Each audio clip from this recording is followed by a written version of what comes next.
What's going on, CBR fam? We are here for another week of CBR foolishness. Uh, it's just me right now. Your favorite punk ass dude from Chicago should have been here a while ago, but let's see if he has popped his rockhead ass up.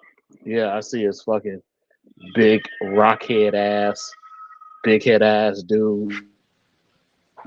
What you mean? I've been here in the back. I was in the background. You know what I'm saying? The producer pressed the wrong button. Who's the producer? I thought I was a producer. I didn't press no buttons. You Your pressed ass the didn't show up. you pressed the Yeah, wrong button. shut What you your mean ass. I ain't show up? Yeah, I'm right here. What you mean, shut your Jack? ass up. What you mean, Jack? Shut your ass up. Just You know get what I'm your saying? ass The here. I thought, producer. yeah, you want to blame it on producer? It's your ass.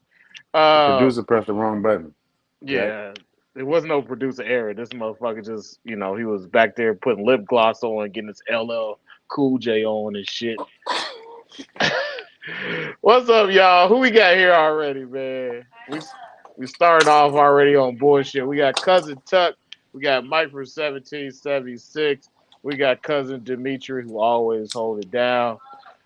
Let's see. Uh, who else we got? We got Chris from Box. Listen, man, if y'all haven't seen Chris's new bamboo like purchase, man, y'all need to see them shits. Listen, Chris, I still need a new Say hit it video. with the bamboo perch. Yeah, hit him with the bamboo. I still need a new video to put up of the new purchase. What up, What up, Didi? y'all, What's Diddy? up, Trey? Trey, Who else we got? roll up in here, CJ. You say free Yeah, Keno. cousin Ro. We got Where the fuck CJ, is man. where the fuck is See, sunglasses at night, motherfucker? I'm here. What you mean? I pulled man, up. See, oh man, there's that motherfucker. CJ said free Keno. Ain't nobody got Keno ass locked Hey, they up. did. That's what I What's did. You up, know what I'm saying? James? Hey, look, I was What's here. up, He Jay? he trying to make it look like, you know what I'm saying? He No, trying to he make not. his Listen, co-host when look I bad. press the Like button, his phone is still flipping around and shit. he trying to make it. He trying to make it look like his co-host bad. You know what I'm saying? when I press the button, his phone is still flipping around. That's okay, bro. What's up, D's balls? Who else we got? These balls. That's it. We got cousin Salad. Salad's here. He's on time, even though he's supposed to be here all the time. What up, I'm Salad? still, I'm Salad be still working the upset. graveyard shift. Yo, Salad be twerking on the graveyard shift. Uh, I don't know that, what type of videos he showed you, but I ain't seen those. no, Salad be. Does Salad work on the railroad? Yeah, Yeah, dude. yeah, he working on the railroad out there. Twerk the conductor, we out there. Uh, It's we not Turk the gonna railroad, wee. twerk the railroad. Twerk the Thomas. What's it, Thomas the Train? You a Twerk the wild boy. Thomas the Train, we. You get cracking. Uh, we are gonna get this show underway. I don't got a deep dive today because we're not gonna take forever on this episode, and we're gonna get right into it because we got two people that got a lot of knowledge for you, and you don't need no MVF knowledge every week. You should go read through it sometimes, but I'll give it to y'all every damn week for the most week. Oil field. Uh, I just want to say, all I got to say is, happy fourth. We in this thing. You know what I'm saying? yeah, You know what I'm saying? listen. No, Keno gonna blow his fucking fingers off. no, I want JPP myself. Hey, big, Yo, yo, wouldn't it be crazy if Keno blew his legs off below his ankles, and then he wow, had to be a midget too? big canisters. If That would be crazy. I got If another one of these fireworks two, and turned Keno into a fucking midget. I got another one of these two in a different one. You know what I'm saying? Yeah, yeah. Shout out to the fourth. You know what I'm saying? Happy fourth, y'all out there. He don't care nothing about the fourth. All this motherfucker care about. Yo, Trailer Park, you're not supposed to change your name, bro. Change your name back, dog. What's Valley wrong with you? Condos. Wow. No, you got to go back to Trailer Park Chondro. Listen, every time I see your name come across the screen, all I hear is, "My name is Kid." I just think of Kid Rock CDs every time I see your name come across here. Hey, but I got You sales. got I ain't gonna you lie. got to change your name back. I got canisters for days. You know what I'm saying? If you need me, see me in the streets. These donut shells. These go up and do like rings and stuff. I was like, yeah. You They know go what I'm over saying? and blow out your ring. Like, I don't know what you want. You know what I'm saying? That's that mental stuff. Then I got one called Eagle Pride. It's like one firework. I paid like $350 for it. Don't tell nobody that. But yeah, that's between us. No, Valley, you changing your name back to Trailer Park Chondros. We're not accepting it. Change it back today. Yeah, Uh, man. yeah, you gotta stay inventive. People Yeah, just gonna think you that gotta you stay like true to ranch this. dressing fucking Valley Chondros. You gotta stay true to this. Yeah, Let them know that you from the main streets of the trailer park. yeah. Main roads. I mean, we had Hollywood Chondros back in the day. Yeah, All right, man. Let's get this show on the road. We Mickey, gonna what up? introduce our That's what it guests. is. My camera usually the other way. We got Dave D from Vibrant Viridis, and we got Brian Fischer from Front Range Arboreals. And both these guys know what they're talking about. So we're gonna bring them both in. So show them some love. There we go. We got Brian Fisher in one What is going on, baseball Brian? cap, and we got Dave D in another baseball cap. It can't be like boxing where we try to distinguish y'all from each other with different color hats. You the only one up in here not with a hat on though. Why Yeah, you I don't know have a you. hat on? Y'all want to go cut on the hat? I'll go put on the hat. Hey, but I gotta tell you this, bro. Like, I What? am doing this show in a wife beater. I mean, I knew Dave, he was gonna get one sooner or later. This is gonna be a classic episode right here. This is one of them. Dave, is that a legal business name? This is a Fuck fight, you, Brian. You're going down. As Keno would say, in full pimp regalia in a fucking wife beater. And the dreadlocks. All right, man. Listen, man, I'm glad we got y'all on here once again, and we got y'all here together. So that's super cool. Tuck called him Vanilla Ice. Who's Vanilla Ice? Tuck said that. I didn't say that. Man, now we got Vanilla Ice. Man, shut your ass up, Tuck. Uh, so I'm gonna give you guys an opportunity to introduce yourselves. We got Dave D. He's underneath He me. do look like he be breakdancing though. He do kind of look like, yo. He don't look like he do all the breakdancing moves, but he do the worm on Yeah, the I do the ground. worm. Yeah, but he can still get down. You know what I'm saying? Yeah, bust one I out. can Yeah, sizzle. Yeah, look at that young man go. So you want me to introduce myself? Yeah. Reintroduce yourself to the Chondro Bar Room. All right, I'm Dave. Been keeping chondros since 2012. So, Aiden. I had snakes growing up. I had kind of one of a lot of different things. I got rid of them when I was about 22. And then I always kept an eye on kingsnake.com and things like that. There we go, trailer park. And got back in 2011. I got rough-scaled pythons. And then after I got the rough-scaled pythons, I wanted to do some research on them. And I came across the MBF.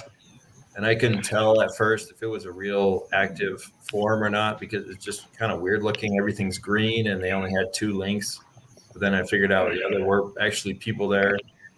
And then I got into green trees from there. I was always hesitant before learning about them on the MVF because of all the things you hear about them being difficult and bitey and all that. But we all know that that's not true. What else? This is my 10th year in a row breeding chondros, so that's kind of cool. And I'll turn it over to Brian, I guess. I'm Brian. I've been keeping chondros since 2000. Was on Chondro Web before MBF and then migrated there. But I grew up in the Northeast, kind of around all of the old school guys, Tim Morris, Sean Shout out to Stewart, Timmy Morris. all those guys that were working with some of the highest end designer stuff back in the day. And that's kind of where I got my start. Worked with Christian at the barn for about a year and a half. Learned a lot there from him on chondros, and was just kind of integrating the community, ever since then. And Eventually moved down to Florida, was a herps keeper at the Tampa Zoo, kept chondros outside, worked with all sorts of other stuff, and then eventually migrated into the aquarium industry, and that brought me out to Colorado, and that's where I reside now. And a lot of what I work with is locality stuff, and kind of slowly building up a little group of designers now.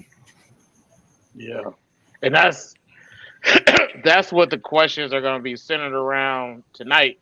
The differences in you guys, but you guys both produce amazing stuff, and I want to hear you guys' perspective because, to be honest with you, a lot of people don't just keep one or the other. Like I have mostly locale, but I got some crosses. I got some designer stuff. I know Kino is the same way. Chuck's the Yeah. same way. And you know, a lot of people are like this, and you know, we like hearing like you guys' perspective. So this is going to be the first question. Yeah. Um, See, I'm not a racist. listen, listen. You He's are, not a you are a racist. little bit. You think we're all serial killers, Keno? Yeah, but like you ignore that. A Not, little bit racist. no, You it's not gotta all y'all. Not all of y'all. you gotta treat Keno like a racist football coach. Like It's he it's might say not. some messed up Wow. shit to you, It's but a he will no. still make sure you get your trophy in the mail. I'm always say this. It's some black serial killers out there that keep green tree pythons. They just don't want to come on. There's who? If they don't want to come on, I'm not gonna say the name. I don't do that. You know, I'm not name dropping I nobody. don't know who you're talking about. Hey, look, you know, maybe you don't need to know. I know though. I don't think that you know any of this. I think this is just shit you make up. I think you just do fake ass little investigations Mm-hmm. by yourself. Okay. Mm-hmm. Ain't nothing wrong with that. You know, it's America. We can have all that. We can all have you, our own opinion. you just put on your trench coat and get outside and just be Keno Drew, looking Black for Matlock. doing black serial killer mysteries by yourself. Shout out to all the serial killers out there that keep green trees. I love Yeah, y'all. especially the ones that Keno's deems as serial killers. Um, so the first question we're gonna go into is hybridization, and what I want to know about hybridization is Friendly little people. you guys' feelings on There you or hybridization as far as designers breeding different localities because technically those are different species, and what are you looking to get out of them, you know, as far as size and just different phenotypes, um as well as carpondros. So I want to hear you guys' uh feelings about hybridization. The first person up is Dave D. You got 5 minutes. Start. Okay. I don't have a single locality chondro. It's not because I don't like them. I just don't have them. If I did have some, and I would like to get some someday, I'm not going to breed them to the designer stuff that I have. I think there are enough people doing that I don't need to do that. I don't really care for locality crosses because it seems like most of the time you just end up with a generic green snake. As far as hybridization, I've heard people say that breeding two of the different species or subspecies of green tree pythons is the same as breeding a carpet python with a green tree python, but I don't agree with that. I think there are degrees of hybridization, and we've seen that you can breed designer green tree pythons that have all kinds of different things in them for multiple generations and get perfectly fertile clutches. Whereas my understanding is male carpondros are infertile. So the only way you're going to go. get 75% is breeding a female carpondro back to either a chondro or a carpet python.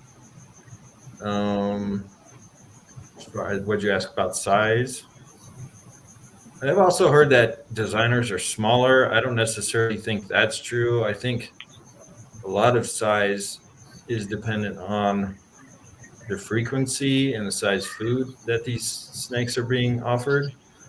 For example, I have a snake It's I have 2 females from 2019, and I've fed them pretty lightly.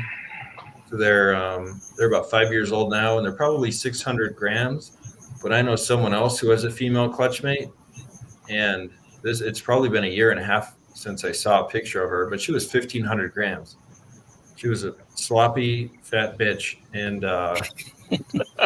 just Hey man, they got their place if you shove post food in bar them, closing.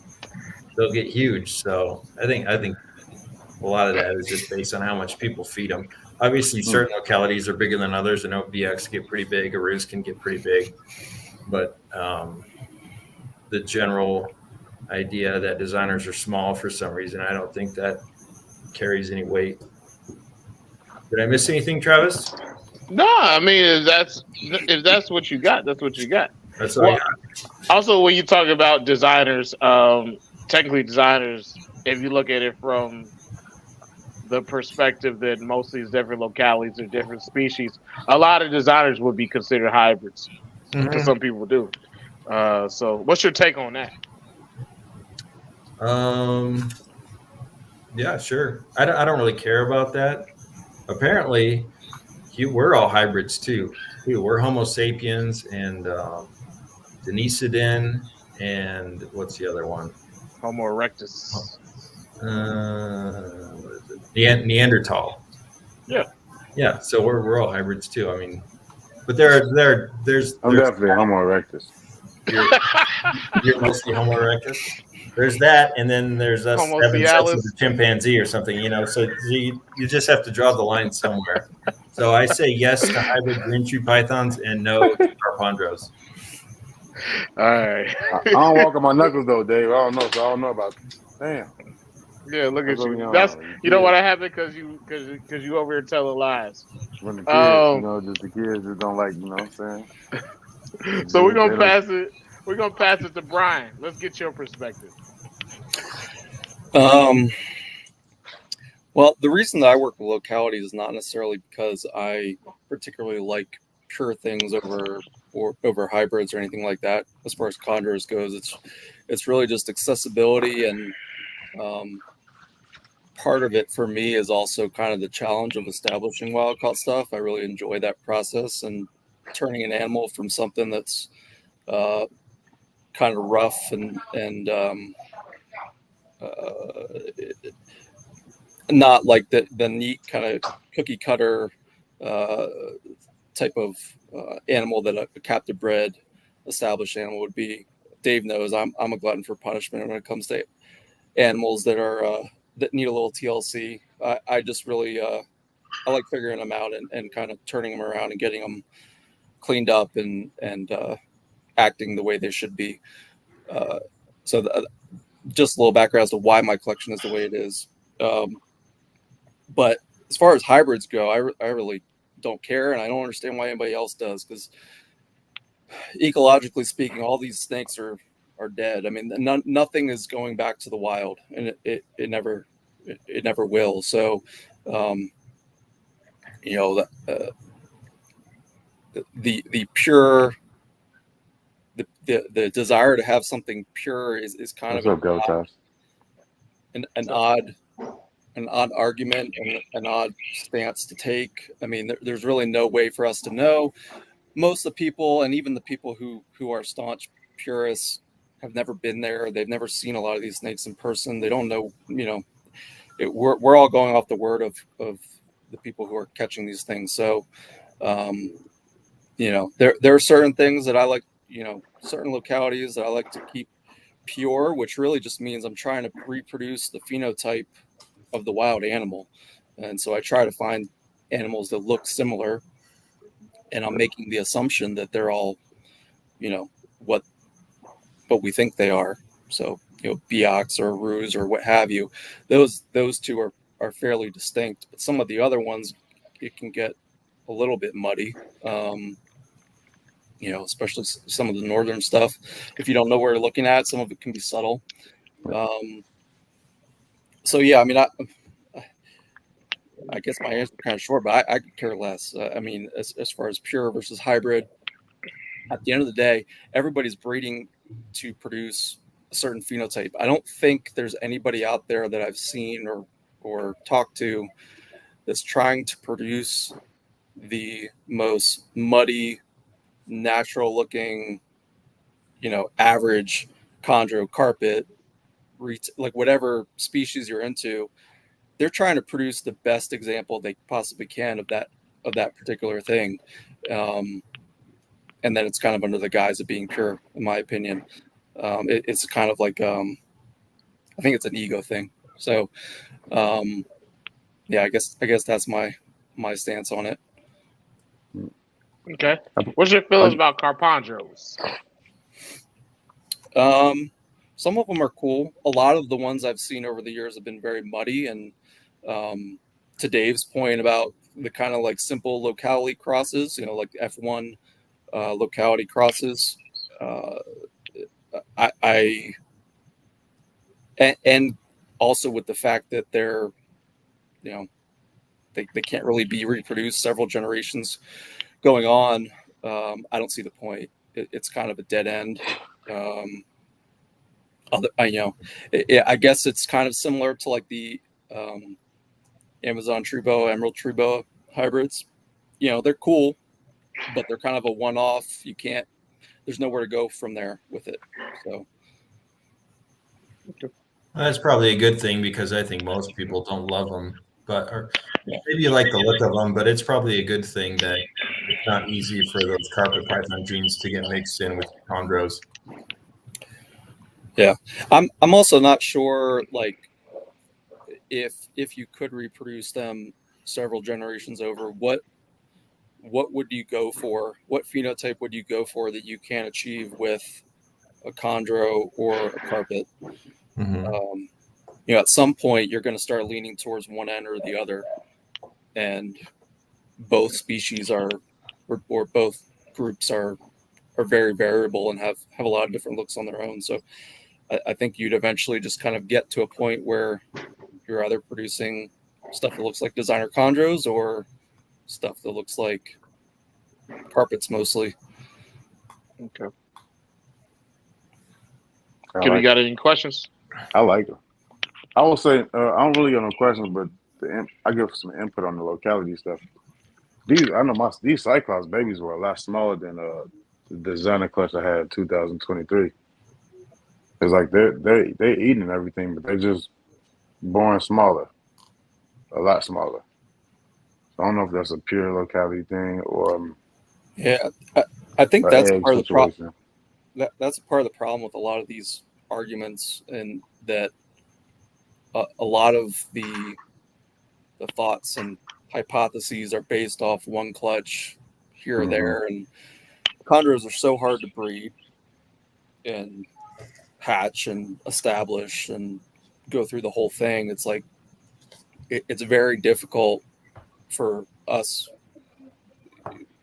to make any sort of assumptions or statements about anything that might be true on locality versus designer, because I mean there's a lot more clutches now, but it's still relatively few if you compare it to, like, let's say carpets or ball pythons or some of the easier species to breed. Yeah.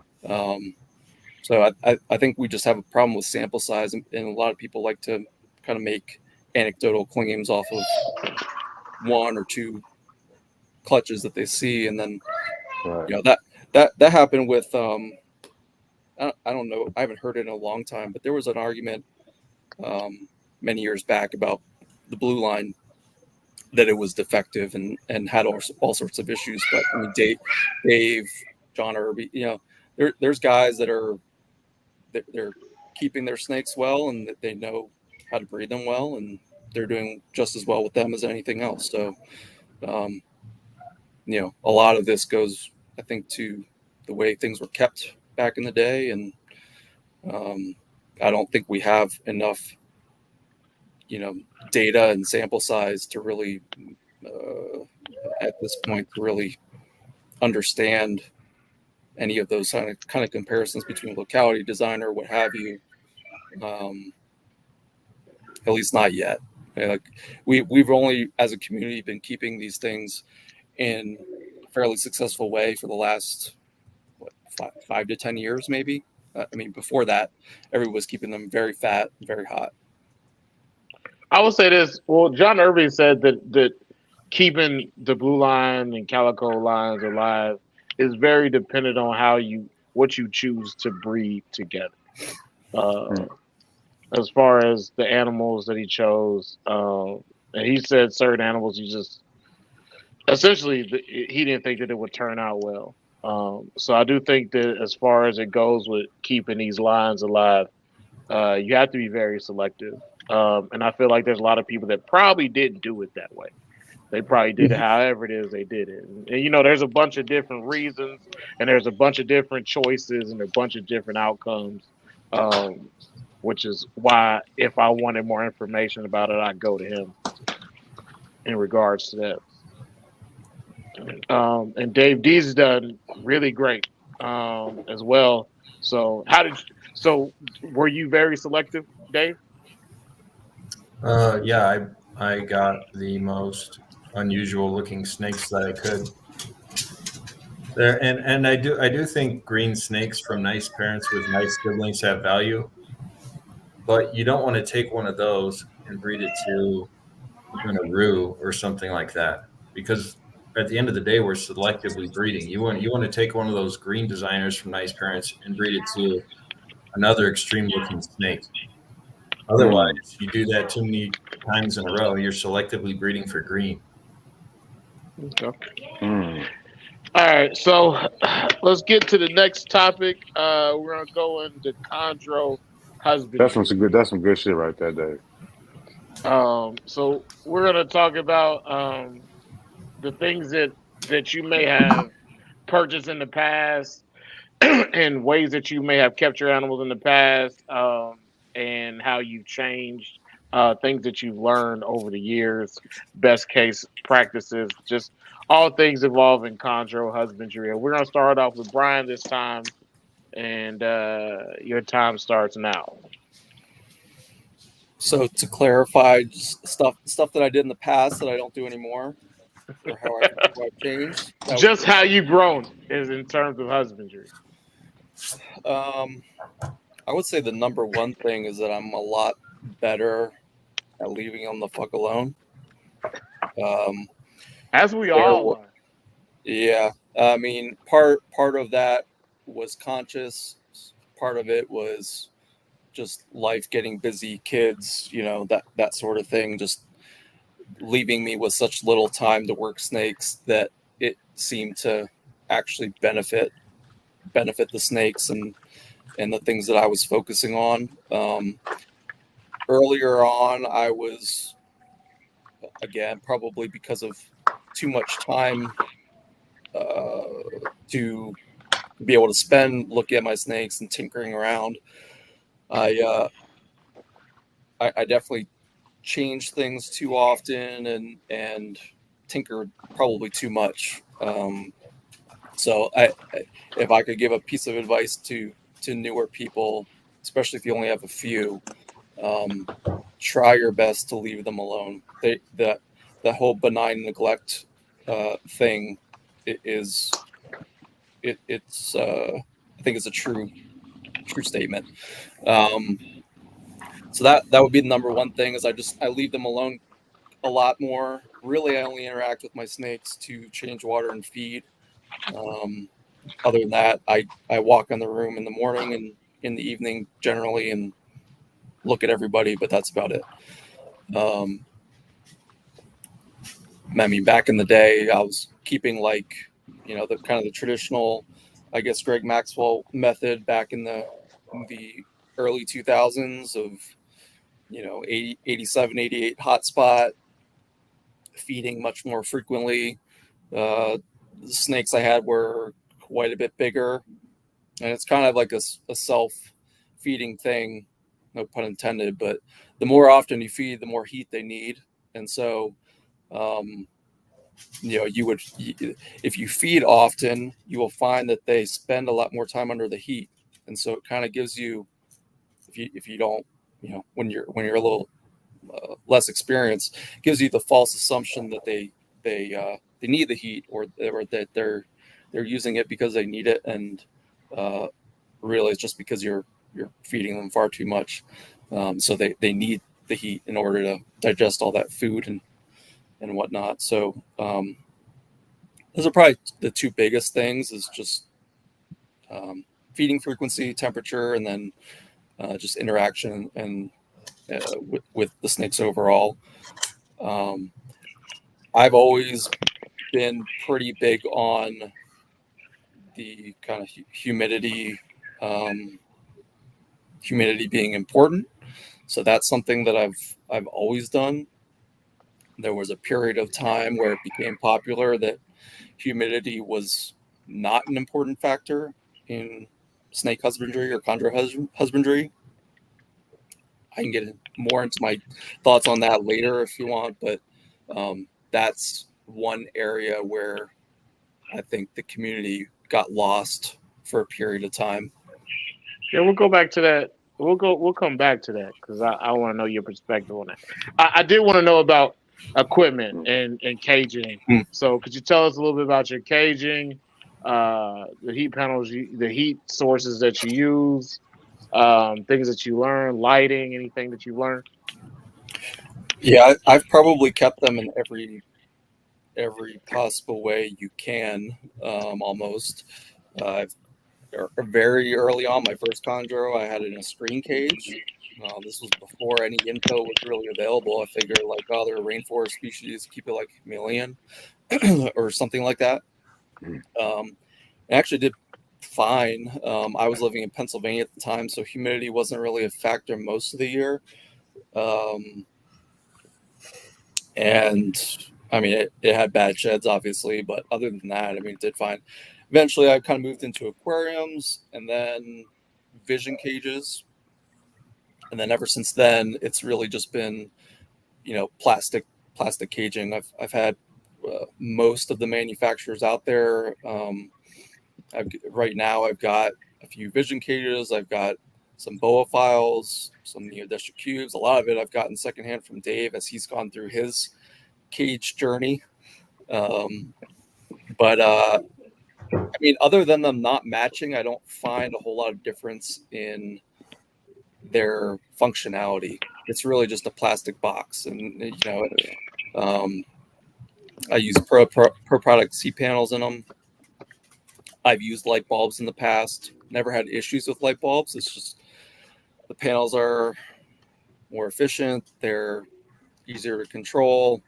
They don't, go dead every, randomly at every 6 months or whatever. That was one thing that I did not like about light bulbs is like, it seemed like every time I would go on vacation, like, some light bulbs would go out and then you come back and nothing's had heat for a few days. But yeah, I mean, all the equipment I use is pretty standard for what most people use. I think I've just got a mishmash of stuff just because at this point in the way I'm keeping it's really just about functionality. So I just need a plastic box that I can throw a heat panel in and some torches, and I can manage with that. All I need is a whip and a little bit of lotion. You're up, Dave.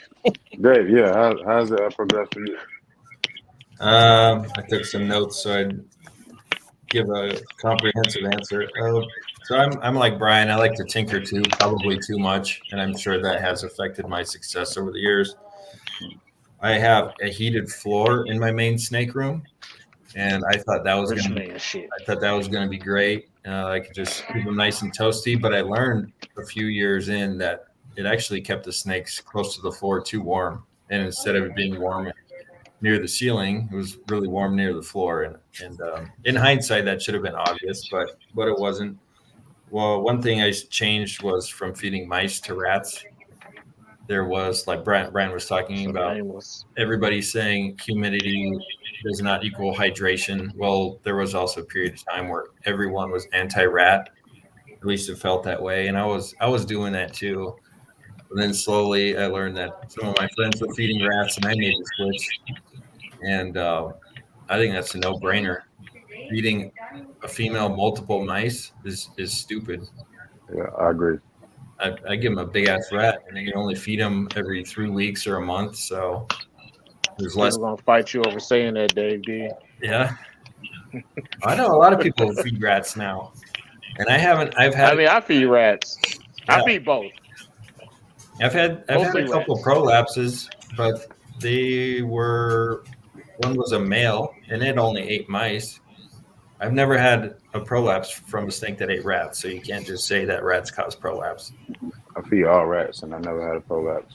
Yeah, so that's one thing I switched. I've switched from cubes to lower, wider cages. I like them to be about 18 or 20 inches high instead of 24 because I think it makes it easier for the snakes to reach their water. And then the extra width, I think that's more space for them to use. They're more likely to stretch out horizontally than vertically. I like swing doors. So most of my first cages were Vision 222s with the sliding glass. I like swing doors. You have more access. They're easier to clean. You don't have to take them out, set them on the floor or anything. You just open it. What else we got? I also initially bought into the camp of ambient, and you don't really, and not needing to cycle them and all that. And you can certainly keep them that way, but if you want to breed them, it's good to give them some choice and to drop them at night when you're trying to cycle them. So that's something I've changed. What else we got here? When I had Vision 222s, I would stack them. And I think that can be somewhat problematic because you have the heat panel from below heating the cage above it. So the cage above it might not be getting as cool as you think. So now I keep all my cages on shelves and I keep a couple inches between them. And in the past, I've tried aseasonal breeding. And I know a lot of people do that and have success, but I'm probably going to switch more to an annual schedule. I think that's more natural, and it'll probably lead to better success. It's nice to space clutches out over the course of a year. It's easier to get them feeding, but I think I'll get more fertile eggs if I get the snakes in a certain rhythm and just stick to that. As far as incubation, I've had better luck using vermiculite than no substrate, so that's probably going to be my go-to. And then I haven't done. Damn, it's like you've been listening to my blueprint or something. Yeah, you like vermiculite too? Yeah, I love vermiculite. It's saturated. Yep. Yeah. But do you set the eggs directly on it, or do you put them on light? No, I don't put it right in it. It's like a light diffuser. Okay. Yeah, I've done both. I think I mix it with perlite too. Okay. Yeah, I think I am leaning more towards setting them directly on the vermiculite. But you have to make sure you can't get it nearly as wet if you do that. Otherwise, I'm leaning toward the same thing with you, the annual breeding on the schedule. Yeah. So I think trying to do it differently this year through one of my males off a little bit. So yeah. I know people do both and they have success, but it seems like the people who get the most fully fertile clutches have pretty consistent routines. And then I haven't done this yet, but I'm gonna try some light bulbs.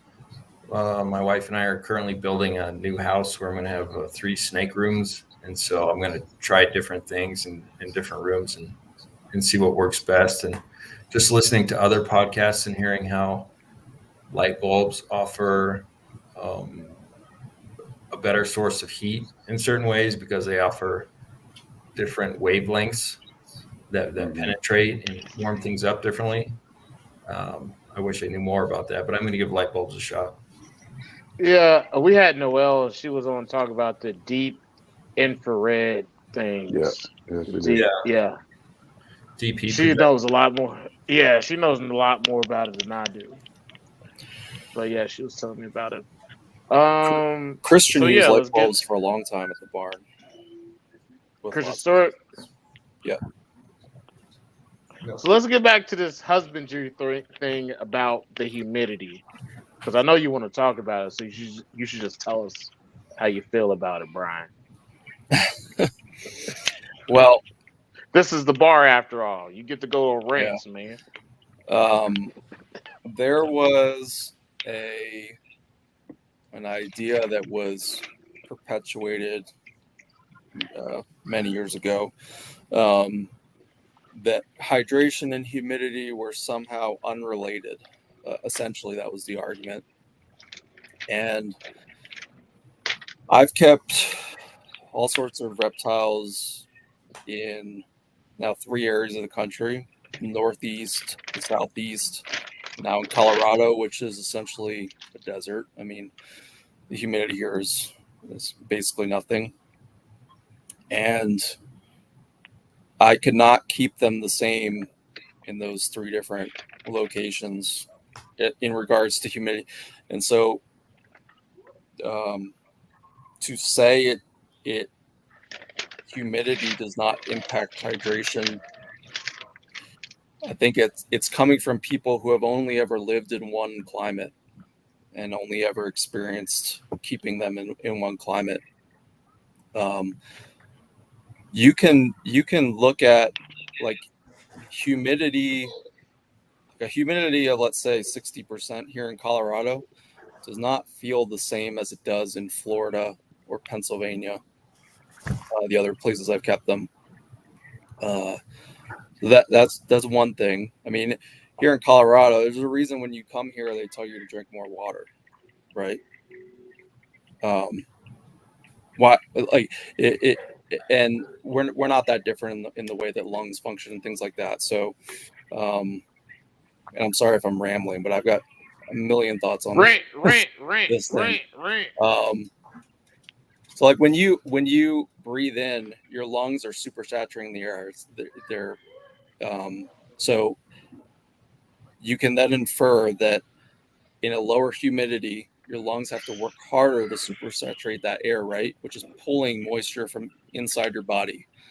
And so if you're in the desert versus Florida, it's going to require more water just for simple respiration in order, in order to breathe. And so that's why humidity is important. Essentially what you're doing is you're making it easier on that snake to maintain the hydration it has. Of course, it's got to drink, but it's not the only factor. They work hand in hand. And I think there was definitely a period of time where the community at large, it seemed like, grabbed onto that idea. It was like the new sexy idea. And I can understand why. It's a lazy snake keeper's dream. You don't have to worry about that parameter or think about it. But yeah, that I'll stop there and get you guys can give your thoughts. I agree with you on that because you're talking to somebody who got Yeah. asthma, and it's times where I've had trouble breathing with my lungs, and it's and my asthma, my inhaler won't work. So I'll go sit in the shower, just turn it on hot, and just breathe the steam in, and then I'll open my lungs up. So I know Is it exactly like what you're that? talking about. Is it like that commercial with the fish they used to show after school? Like when the fish would get out of the bowl and like the little girl would be like, sometimes my acid makes me feel like a fish with no water. Is it like that? That's not funny, man. I love you. That I has love my you, shit man. hurt. I know it do. I've seen it before. It just don't feel good. You ain't shit, man. I swear to God. I'm really not. I'm an You awful worth a person. damn, man. Gizzard eating motherfucker. Hey man, I've had gizzards in a minute. What's up, Chris? Chris showed up. What's up, Nameless Collector? Dave, is that lady from the ring attacking you or something? Huh? What? Is that lady from the ring attacking you or something? Your screen keep looking like she about to crawl out and get you. Why? Because I'm shaking it. Am I moving my computer? Oh. So am I the only one seeing that, or y'all saw that too?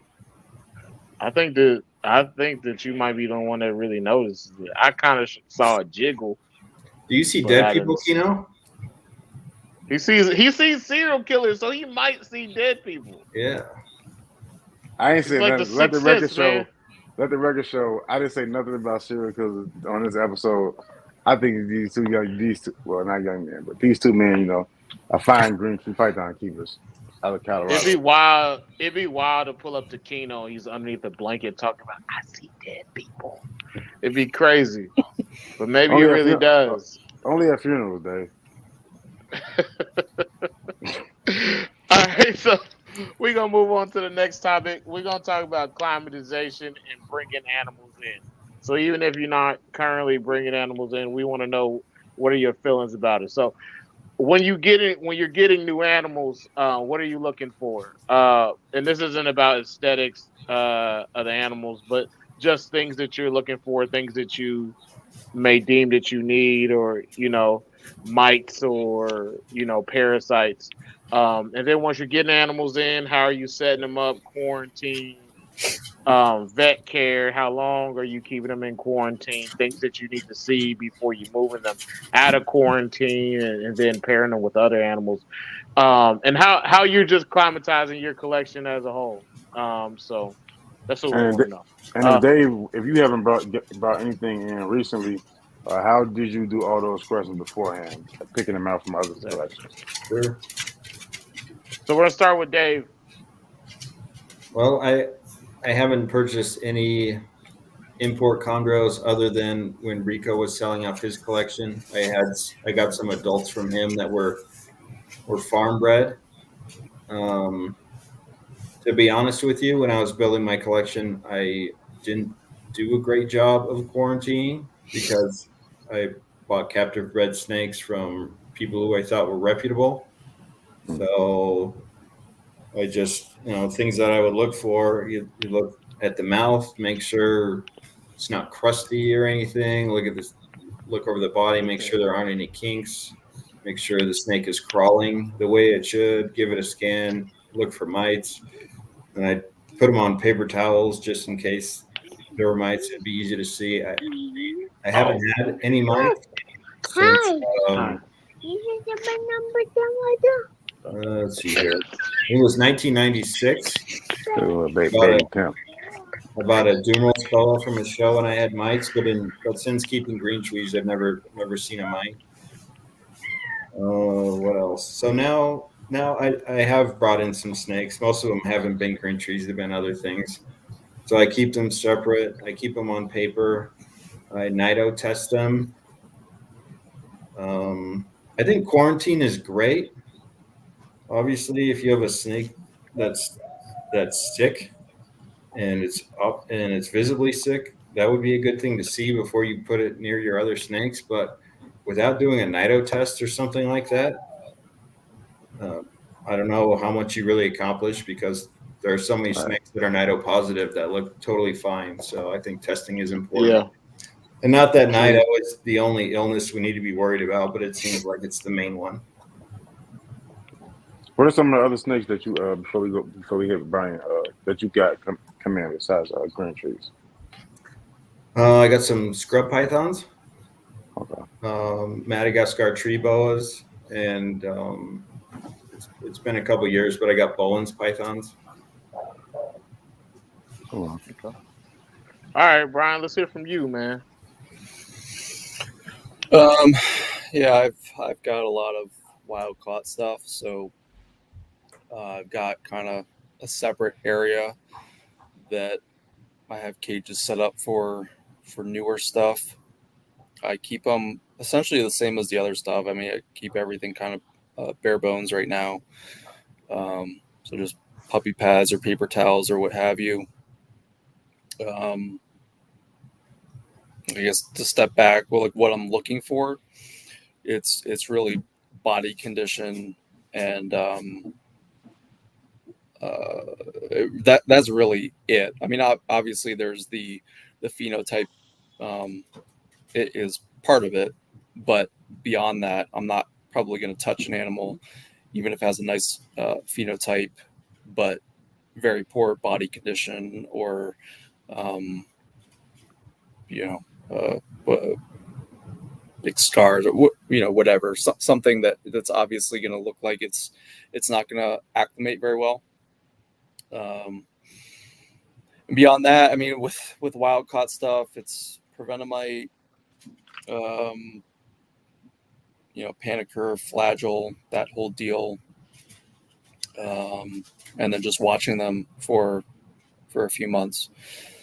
A lot of times with wild caught chondros, once you start treating them for the internal stuff, you'll see stuff come out after a meal or two. And usually what I'll do is on a fresh wild caught animal, something that, like, can't say that they're always completely fresh. Sometimes, like, I'll get them from Ryan and they'd be sitting with him for months, and so they've already been feeding and like that. But if it's completely fresh, I'll usually just let them sit, and I'm just trying to get them hydrated and treated. A lot of times, if they've got a high parasite load, that's where you get the regurgitation and things like that, which I don't know if either of you guys have seen, but that can be pretty common in fresh wild caught chondros. They'll have a high, like, worm load in their gut, which will cause them to regurgitate once you start feeding them, and then from there it's kind of downhill pretty quick.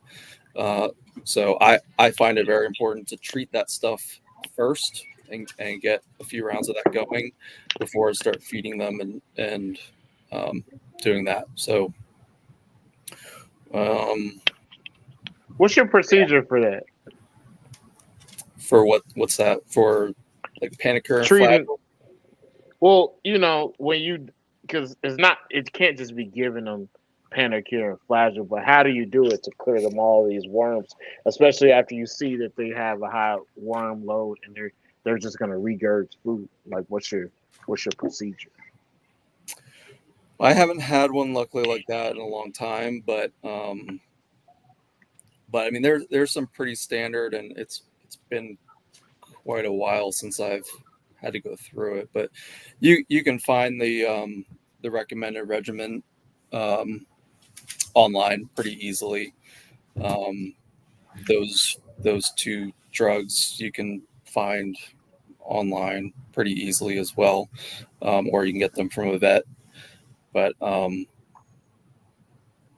yeah, usually it's like three rounds, and then they should be good to go.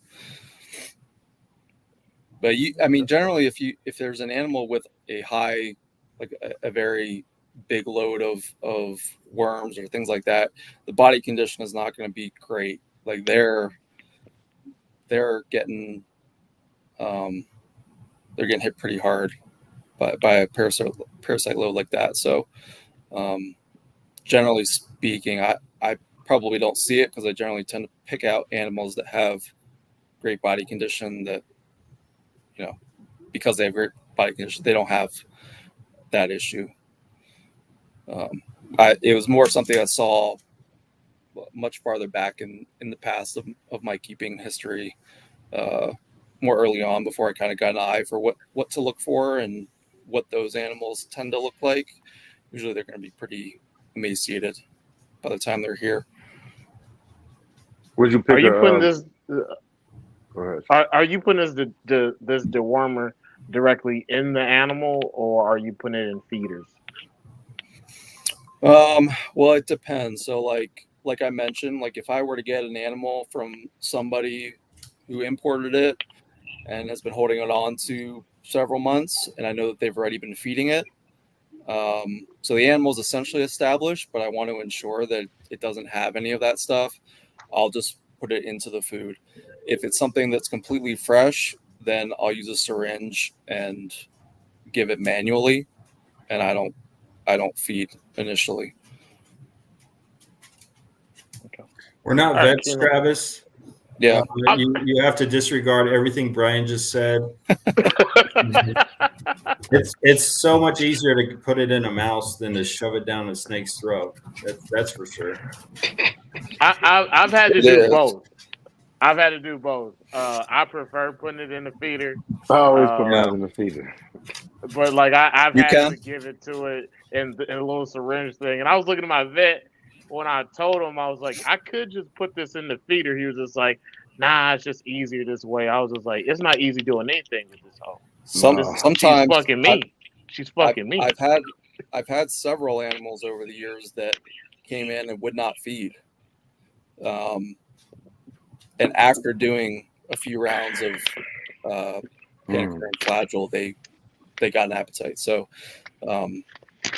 that's another thing to keep in mind. Is it's not always that simple when you're dealing with wild caught stuff. Is just put it in a feeder. That's true. Okay. I got an animal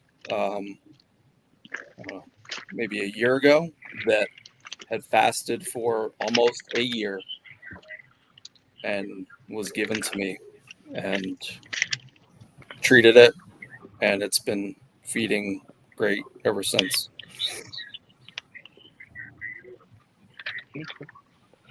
Ken, you got anything else? No, that's it. That's it. You don't got any more questions about acclimatization and intake? Well, shit, Brian, Dave don't take in nothing. Yeah, he don't do nothing. Dave said, I ain't taking shit in.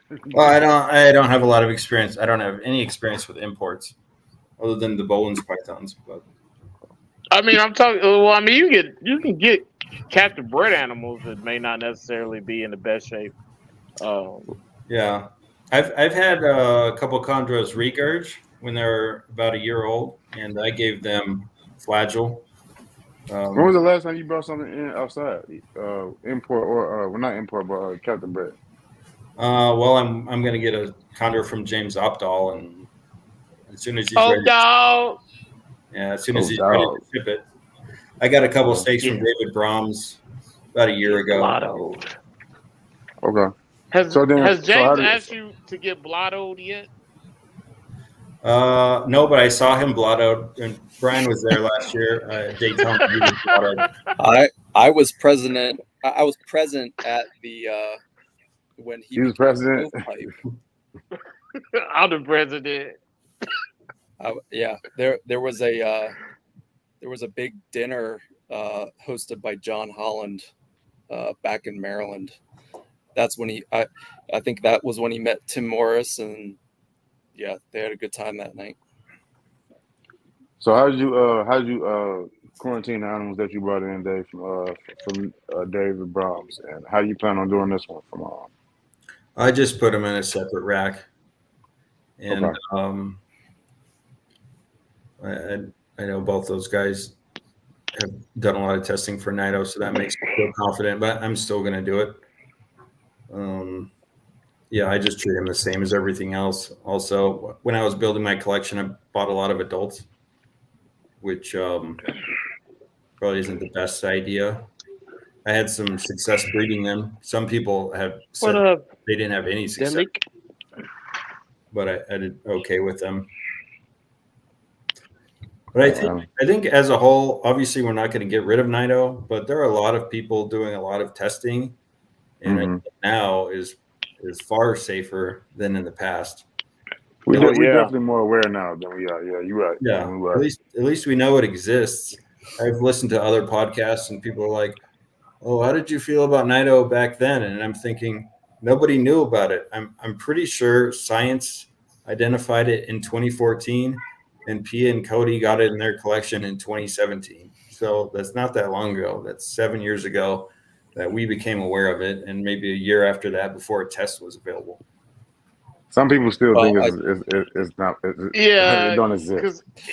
Even as like I look back at 2021, I can remember like bigger breeders being like, "Oh well, it may not really be a thing." I'm just like, there's 2 different places tested for this thing. Like it really couldn't, but it probably is. Most people knew there was something. We just didn't have a name for it. Way before it was called Nido.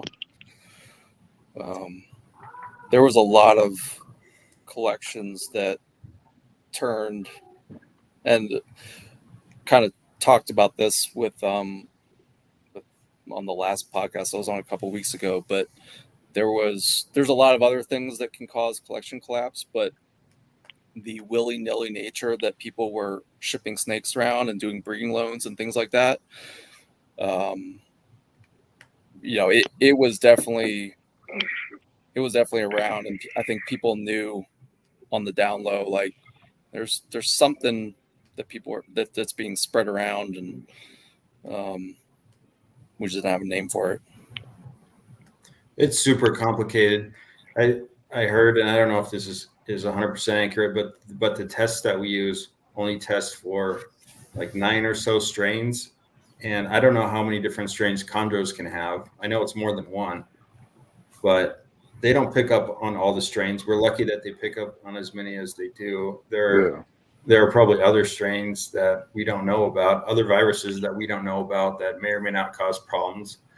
Certain strains of Nido are a lot more lethal than others, so it's not. You can only test for it when it's shedding the virus too. Yeah. And do we even know that some are not just benign, and even though they test positive, maybe it has no impact? Because I mean, there's a lot of animals that test positive but are essentially asymptomatic for their whole life. Mm-hmm. So you say we got Magic Johnson chondros? Yeah. Or they have AIDS light. They're on the full blown AIDS. But the HIV virus. I got the NID. It's definitely a lot more complicated than I think a lot of people have made it out to be. It probably is. Well, but for every person that's overcomplicating it, there's some person that completely disregards it, right? So you gotta have those people that do overcomplicate it. And a wife got beater. anything else?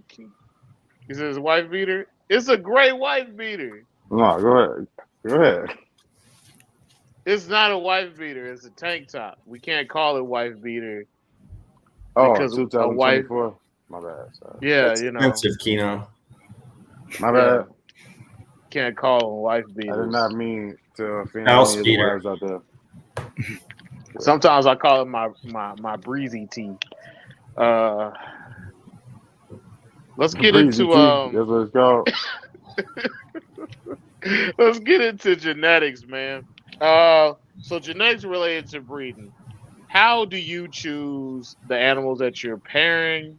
How many generations do you think it'll take before you get the desired result from pairings and bringing offspring from multiple pairings together to get the desired phenotype that you're looking for? And how do you decide what not to breed for risk of problems, whatever they may be? And how long in reality are you willing to wait to see genetics in animals play out the way that you want them to show in the offspring? We're gonna start with Brian first. Are you willing to wait 30 years like Marshall, basically? Yeah. Will you spend as much time as Marshall? I would hope so. I mean, I would like to eventually. It would be nice to have the goal of having a close collection at some point of animals that I produced and just keep all that going for as long as I want to keep snakes. Hopefully, for the rest of my life. But yeah, I mean, I don't know that I have any sort of year number like where I'm gonna, that like with the Tarzan BX stuff. It's not like I'm going to just abandon that stuff just because I don't get a snake that looks like Tarzan in 2 or 3 generations. I mean, they're still producing nice BX, and I mean, I like all chondros, so it's I guess I don't know that I would be working with anything that I would abandon just because it didn't produce a certain phenotype. Yeah. I work with everything I work with. I like, so yeah. There were like 8 parts to your question. So what am I missing here? So breeding, like how many generations would you wait? Like, how many generations are you okay with trying out certain pairings to get, certain phenotypes to show an offspring? So do you mean like how many generations am I willing to keep trying to get a certain phenotype before I abandon it, or how Yeah, many and then F1s, F2s, F3s, like how long are you willing? Like, how many iterations of this are you willing to go? forever? Okay. Hey, I hey, just like that's chondros. how Yeah, that's what you want to do. yeah. Uh, Um, and how do you choose? um.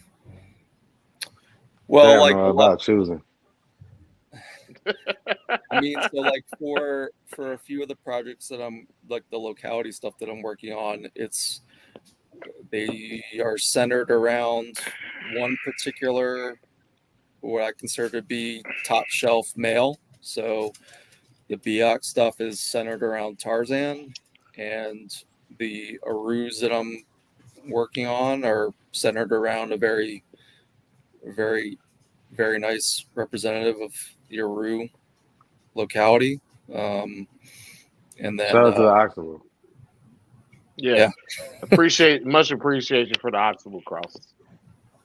yeah, they're pretty cool.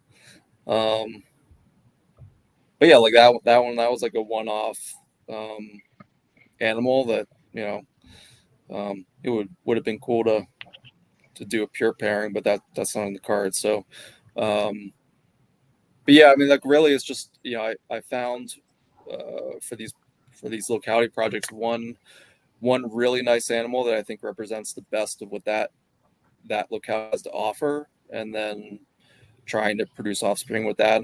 Hopefully, a couple generations down the road, I can produce some animals that look like that one. So like with the Tarzan stuff, I've got my F1s, and hopefully I'll be able to do some half sib uh, pairings this year, and maybe we'll get something nicer out of those. But yeah, I mean, I'm sure it's really no different than any designer project. Like I said in the beginning, like even the pure locality stuff, you're not trying to just produce like generic green snakes, like the average wild caught stuff. You're trying to produce, or at least I'm trying to produce, like the most exceptional examples of each one. So no different than a calico or a blue line or anything like that. And seems like it often takes 2 or 3 generations for stuff to really start getting going. So It does. It does. All right, Dave, we'll pass the mic to you. All right. Well, I wrote it down because, like Brian said, you like to ask multi-part questions. I don't think there's a human It's alive who could handle these. Hey, listen, I could ask you a pretty broad question, and then I have to keep asking you questions on top of that. I'd rather just get it out in the beginning. Mm-hmm. That's all good. How I choose Like an agent. Like you said, like an agent. Okay. I like Asian, an agent. Agent. Oh, I thought you. Okay, never mind. We're not even gonna go back to that. The scientist. I mostly look at phenotype when I'm figuring out which snakes to pair. Got a blue one over here, blue one over there. One more blue ones, so I'm going to put them together. But I also look at how related they are, and then keeping in mind what I want to do with their offspring and what I would pair their offspring to in the future. So maybe I have 4 adults, and I think I'm going to pair these two, and then someday I'll breed their offspring together. Sometimes I just want to see what would happen. Like this year, I bred a blue calico male to a orangish yellow tiger stripe female, and so I don't have a fucking clue what they're gonna look like, but their babies are pretty cool. How important is that? Before you go on, how important is that for you when you look back at the lineage to keep them somewhat separated? And why are you doing that? You And mean what are the markers that you look for to separate them?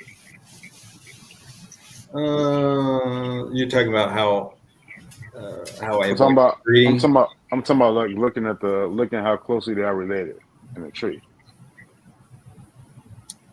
Yeah, I just look back a couple generations and I see, well, this has the addition of Maniquari over here, and this one has some, something else over there, and this one came from Blue Deuce, this one came from Rico, and those snakes weren't very related. Obviously, a lot of them trace back to the Tim Morris Blue female and Mr. Blue, Yeah.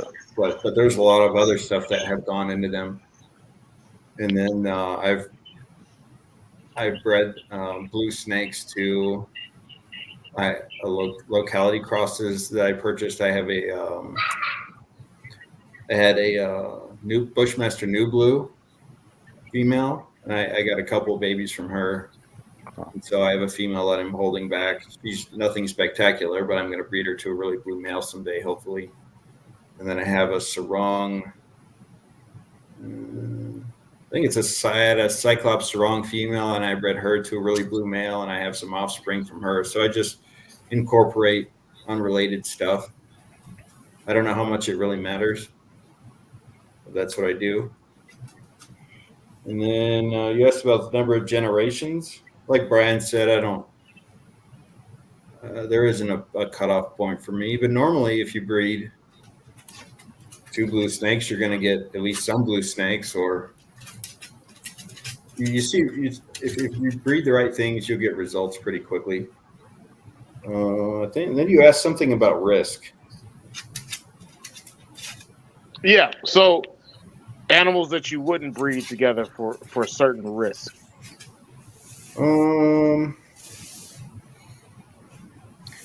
I don't know about risk, but one thing that I was going to mention is I breed these snakes first and foremost for myself. So if I get a big clutch from a pair that I like, I'm probably never going to pair them again. I'm not just going to keep breeding the same shit over and over because I want new shit for myself. So I'm not really a repeat pairing type of guy unless I got a tiny clutch and I wanted to see if I would get cooler snakes if I had, a dozen or 15 babies instead of 4. Yeah. But I don't know about risk. I mean, I wouldn't breed siblings together multiple generations. I think the closest breedings I've done were uncle to a niece. So not cool in humans, but I think it's fine with snakes. Just some of that Southern love. Yeah. I mean, siblings, humans, they have. Yeah. They do in Memphis. No, that's what they do. That's what they do in rural Illinois. Yeah. With the cousin down in Memphis. No, I don't think cousin sibling in pairings Illinois are a big deal. I don't look down on people who do that, but I don't know if you want to do that multiple generations. Okay. I think that's what we're looking for. The next part of this is how you guys choose your holdbacks. Who's up first? Either one. Go for it, Dave. Well, I have never sold an unchanged snake, and if I have it my way, I never will. I have made the dumb move of keeping a snake for over a year and fucking up and selling a snake that I shouldn't have just because I was just a few months too soon and I thought I knew what it was going to do. That's probably a couple times. What clutch was that from? I sold Victor a solid yellow female. She's still yellow. Yeah. Yeah. He calls like Amaterasu or something. Yeah. Yeah, that's the one that comes to mind. She's really cool. She came from 2 blue adults too, so that's kind of unique. That's so when did she look like that when you sold her? Yeah, she had yellow, but sometimes a lot of snakes turn yellow on their way to turning green. Yeah. So it's hard to tell high yellow, between a year and 2 years old. It's hard to tell if they're going to flip the switch and turn green overnight. And I guess I had a gut feeling she might stay yellow, but then I don't know. I sold her. So I actually bought a couple snakes, and part of the purchase was a baby's back to the seller of the adult. And I ended up buying those babies just because I had to buy babies that I produced, just because I don't want to let anything go. So that happened a couple times. Okay. All right, Brian, how do you choose your holdbacks? Well, unfortunately, a lot of my clutches have been small. You see what he said, CJ? He said that's how y'all get down. Hey, man, So there's some weird shit going on in rural Illinois, man. Don't act like it ain't true. yeah, a lot of my clusters in recent years have been small, and so I've kept them back. Several have been breeding loans, and so I've had to give several away. So I've held back most of the stuff that I've produced in the last several years, with really the only exception being that oxidable clutch. Let a couple of those go. Let a couple yellows go and a red. But I mean, as far as like the locality stuff, you really can't tell at all. I mean, you can't tell reliably with the designer stuff, but you can at least see a little bit of gradation as far as the coloration, especially on the red neonates. Different colored diamonds or different depth of color with the red, and some are very black, some are more cherry red. So you have a little bit more to work with there, like with Beox or like the Arus. They all kind of look basically the same. So I just kind of have been holding on to them as I've been making them. But I think once I start producing some designer stuff outside of that kind of oxbow cross thing, I'll probably do kind of similar to what Dave has done and hold them until they start showing what their potential is.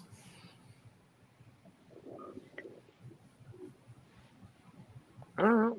You got anything else, Keno? What's up, Pat? No, go ahead. No, I'm jumping in like swimwear. All right, so let's talk about the cost of keeping a collection. Do you guys when you guys keep animals, do you feel like what is the biggest expense for you? Is it caging? Is it feeders? What is it for you? And do you think that you could have a lucrative, career from selling snakes? Or are you selling snakes to offset the cost of you keeping snakes? And that's pretty much it. We'll just talk about various things as part of How, cost of how has maintaining a the collection. yeah? Speaking of, how has the smaller rats over the last couple of years changed the way you guys feed? Oh yeah, add that too, because the price of rats. Uh, The price is going up and what's the rat sizes are going they're down. getting smaller. uh, we'll start. Who you want to start with first, Keno? You pick who starts first. Brian, let's go, Brian. You know what I'm saying? He laid back, on the serial killer He vibe. chilling. He Yeah, got his arms folded wake and up, shit. Just wake got up. through He eating a They're bowl of not full. chili. in the all black. Um, off the top of my head, I would guess my biggest expense is probably rodents. I mean, it doesn't really cost me a ton to maintain any of this stuff. I really just sell animals so I can buy other ones. I try to keep it kind of net zero as far as money in and money out. It's Yeah, purely just a hobby for me, so I'm not looking to dump tons of money into it, knowing that particularly with chondros, you oftentimes don't get out what you put in. And as far as the rat thing goes, I definitely noticed it in the last few years. Unfortunately, or maybe fortunately for me, as the prices and sizes change, I've developed a pretty serious allergy to rats over the last several years, and so I mostly have phased them out. I still feed them here and there to some of the bigger species I keep, like scrubs. But I also kind of pepper in some other stuff that I'm not allergic to, like hamsters and quail and things like that. So I feed far fewer rats Insulation. That's than I yeah. used to. It's down to me.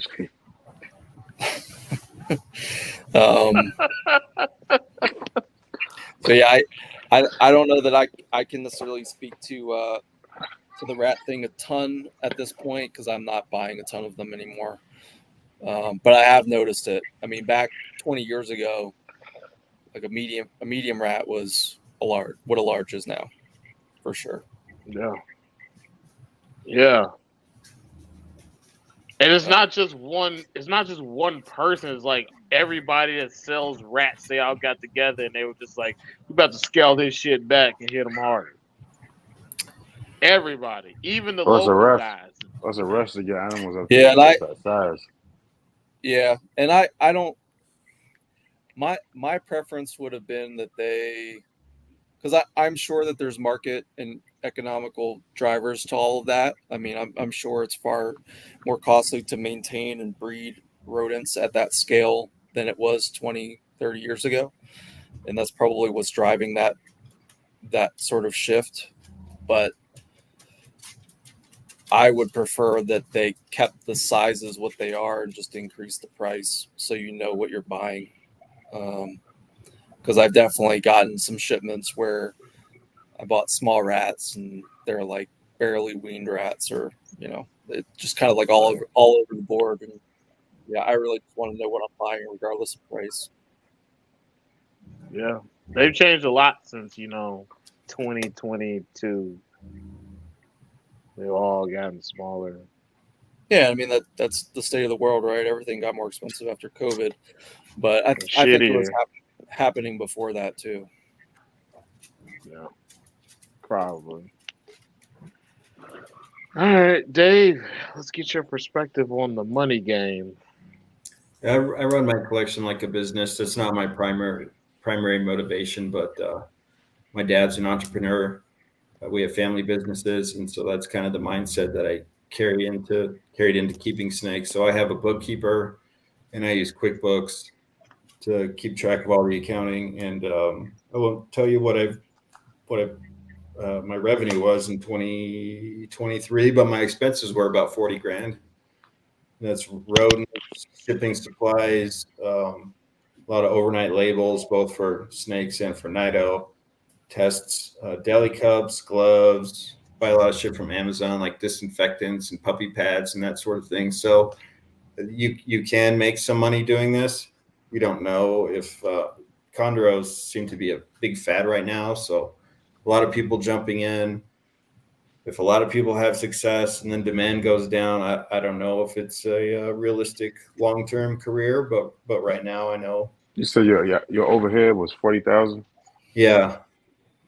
Damn, that's how Yeah. much teachers make. Yeah. Well, I have a lot of other snakes that I'm not breeding, and so I have to feed all those too. Yeah. That sort of thing. But if you sell enough snakes, you can overcome that. What else?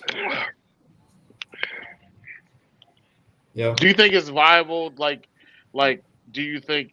I mean, for you in your position, because you are one of the top breeders of designers in the world, do you think that it is feasible to think that somebody could realistically live off of selling chondros? Yeah, right now I do.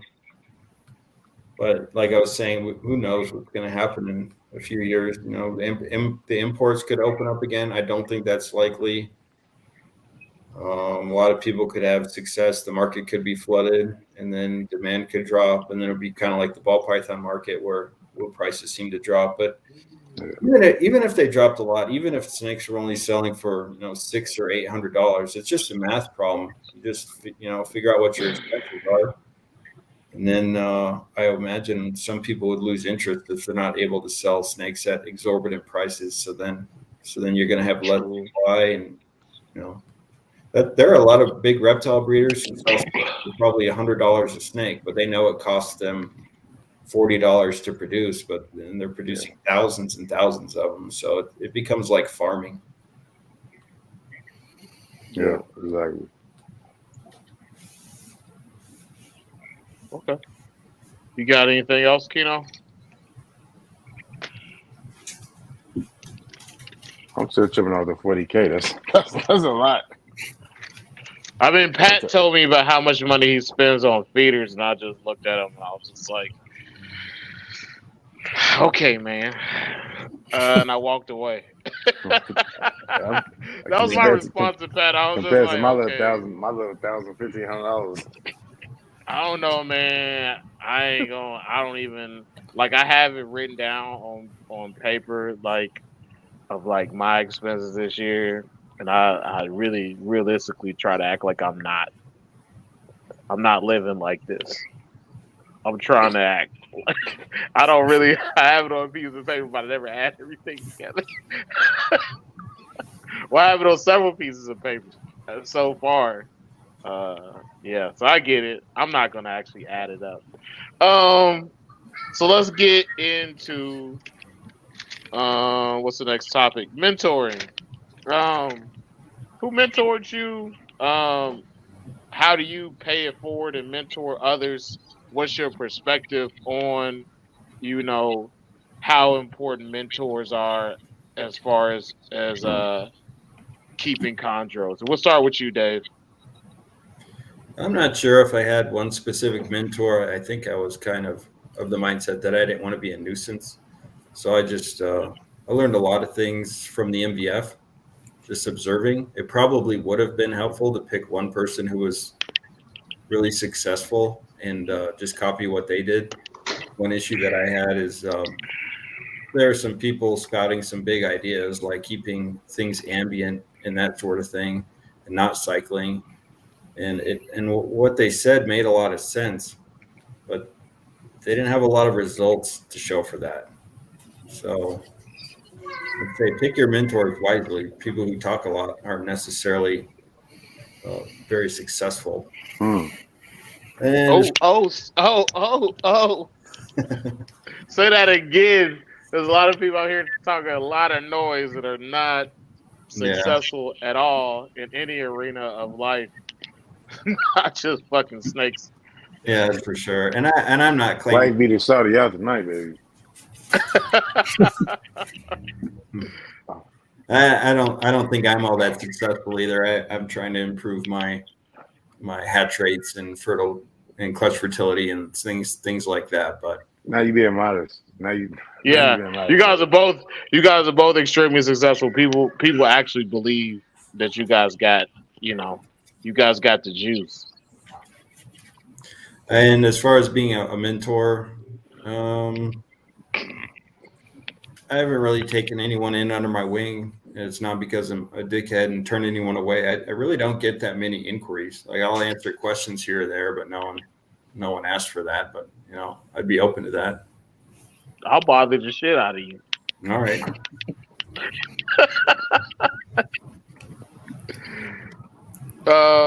We're gonna switch to you now, Brian. Let's talk about mentorship. Yeah, I don't know that I had one specifically, but I've definitely had lots of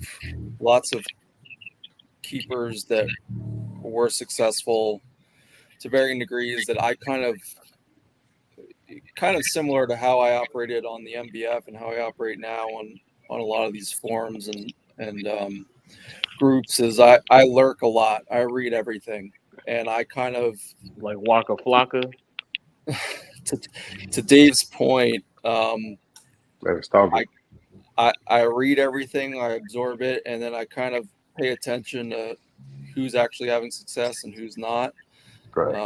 Because there's a lot of crackpot theories out there about all sorts of things when it comes to snakes, and a lot of them don't hold water in reality.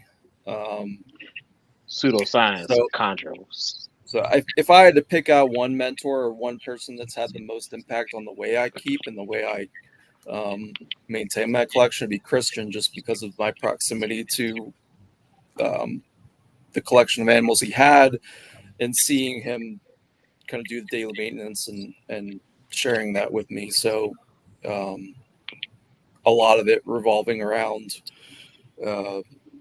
disease prevention and the way to work a collection correctly, so that regardless of whether you're testing or not, or what things animals might have, maybe you're not testing for the things that they might have. Mm-hmm.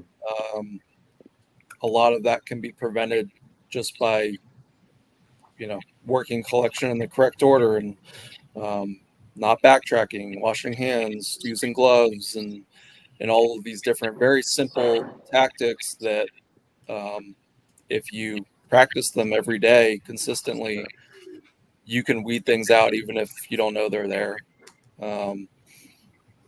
So I learned that from Christian, which has probably helped me be successful regardless of working with wild caught animals and all sorts of crazy stuff that I pick up for whatever reason. I've got a very diverse collection, not just chondros, but they've just been the main thing that I've kept all these years. So yeah, that I would say it's kind of a mishmash of a lot of the Maryland keepers from back in the day, but Christian being the main one. Working with Christian, was that during his first iteration of the barn or the second? That was the original barn when they had Okay. a giant dark frog collection on the first floor, Okay. or the top floor. Then they had all chondros on the bottom. So yeah, that was, I guess, my mentors. And then I guess as far as mentees, similar to Dave, I haven't had anybody really reach out, try to pick my brain or anything, but it's not that I'm not open to it. I used to be very, very active on the Morelia Virtus forum, the original forum. But I don't have the time or mental capacity to keep up with the groups and the million people, to Dave's point again, that And the millions. spew a lot of things that they've either heard or invented themselves that have no basis in reality. At least that's this Well, point. well, Those groups are interesting because you have a lot of people who seemingly are on even footing, whereas the MVF was very good about self-policing, and the community was much smaller back then, and so Amen. it was there much was harder. a real recognizable hierarchy Yeah, in the MVF as opposed to Facebook groups with people that bought an Yeah. expensive snake and now they're just like, I'm an expert now. It's like, I don't think it works this way. Yeah. well, yeah. Back in the day of those smaller forums, I mean, the real community of people that Just an were online interactive beatdown. was maybe like 100 or 200 people. I mean, I'm sure there were tons of people that were lurking, but that was really like the core of people that were, writing on those threads. And a lot of them, a lot of us knew each other personally, Yes, you are. which And we're not going anywhere. you can have them, Patrick. Um, but yeah, that's how it was. That's how it was back in the day. A lot of people, most people knew each other personally, and so it's harder to hide behind a keyboard when the community is that much smaller. Now I don't know what the groups are at now, but it's like 5,000-10,000 people. It's like I don't know how you parse out who knows what they're talking about and who doesn't. But now it's different now. I mean, you got Instagram added to it, whereas pictures and no words. Speaking of Instagram, hey man, what y'all got on y'all Explorer page on Instagram? There you Mike, go. what's It the is it, Explorer this page? is it not midgets? There was a period after my last appearance where I it ain't do magically it. appeared, you know. Um, Yeah, See, yeah, you started I getting feel midget stuff. targeted. I feel targeted. You know what I'm saying? I feel attacked right now. I Yeah, feel singled out don't They're because I'm talk the gone. to only They're brother. gone Kino now, on but I'm sure they're gonna Instagram. reappear after tonight. I feel like Yeah, the I feel like I'm the being singled out microvirus, as as Chris the only. Price calls it. I feel like I'm being singled Yeah, out as the only brother on the show. no, because you're a midget fetishizer. Wow, wow, that's a strong word. That's strong language. I'm gonna It's have to just sue you. so. I'm Listen, gonna shut have up. to sue you.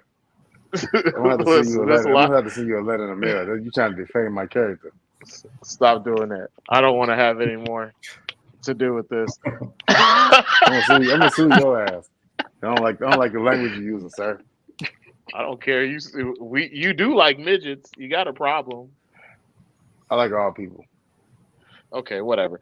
So let's talk about breeding and establishing neos. So let's talk about from cycling to pairing to getting eggs to the time period between ovulation and getting eggs But it's not a to kink, bro. It's not a kink. It's like people. okay, it's a kink, whatever. It's gross. Um, I to just happen to like incubate women. eggs I know liking women is different to in these weird, in these to times we in now, hatching but eggs, I still love women. to getting babies, establishing them, and not listen to Keno talk about what we all know that he loves, and he does. It is a kink. I am definitely, you know what I'm saying, Homo sapien. It's a kink because this is because midgets aren't your regular, regular degular attracted. That's not what you usually attracted to. Wow, you trying to say they're not attractive? Anyway, It's a lot of let's go with Dave D. it's a lot of attacking going on. Let's just start with this breeding thing. Start with cycling and not freak talk about midgets. Yeah, well, going back to what I said a little earlier, I have had success doing minimal cycling, so that is something that will sometimes yield good results. But a few years, maybe I don't know, 5 years ago, I started cycling more in terms of dropping temps. So now I drop temps down to the low 70s, 72 or so. And I normally start that around October. And then I haven't done much food cycling. I tried it 1 year, and I couldn't really tell a difference. But I'm going to give it another shot. And if I remember correctly, Everybody does it differently. yeah, everybody does it differently. So what I did, For sure.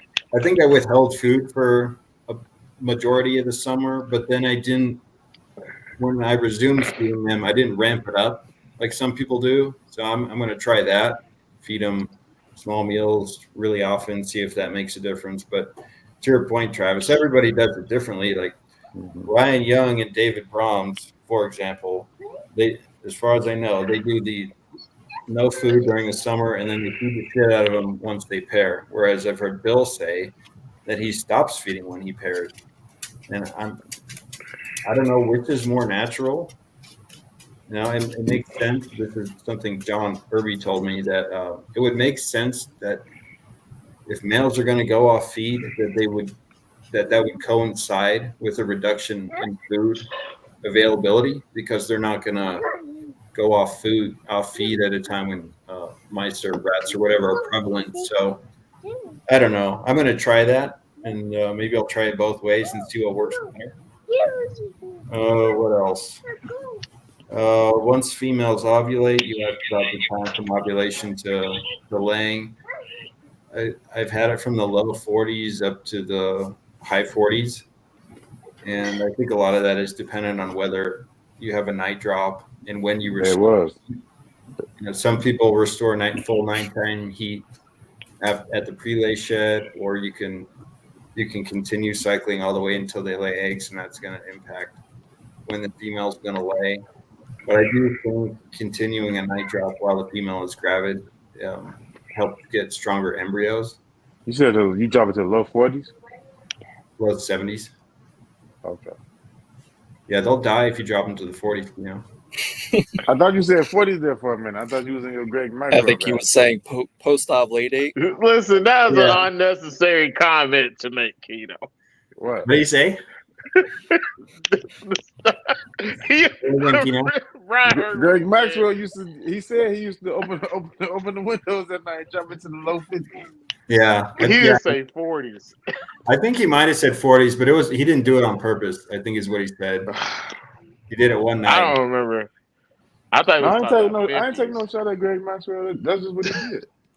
Yeah, I was talking I thought about. you said 50s. I was talking days from ovulation to weighing. Okay, all right, my bad, Dave. So, I misheard you. My bad. I think upper 40s, 748 days seems like pretty good eggs. Give me the beer bottle opener, Silas. Give me that shit. And then for incubation, talked about that a little bit before. I tried a few different things. I think I'm going to mostly stick to eggs directly on vermiculite. It's really dry here, and I think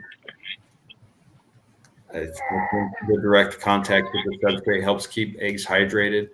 My main incubator is a Forma Scientific. So it's a lab grade water jacketed incubator used for growing bacterial colonies and shit like that.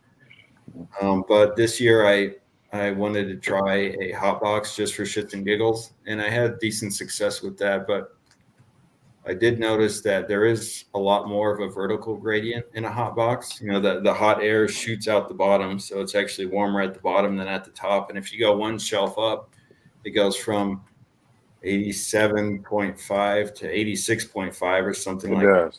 Yeah. Yeah, so that's something to watch out for. I also had an issue with my water pans drying out.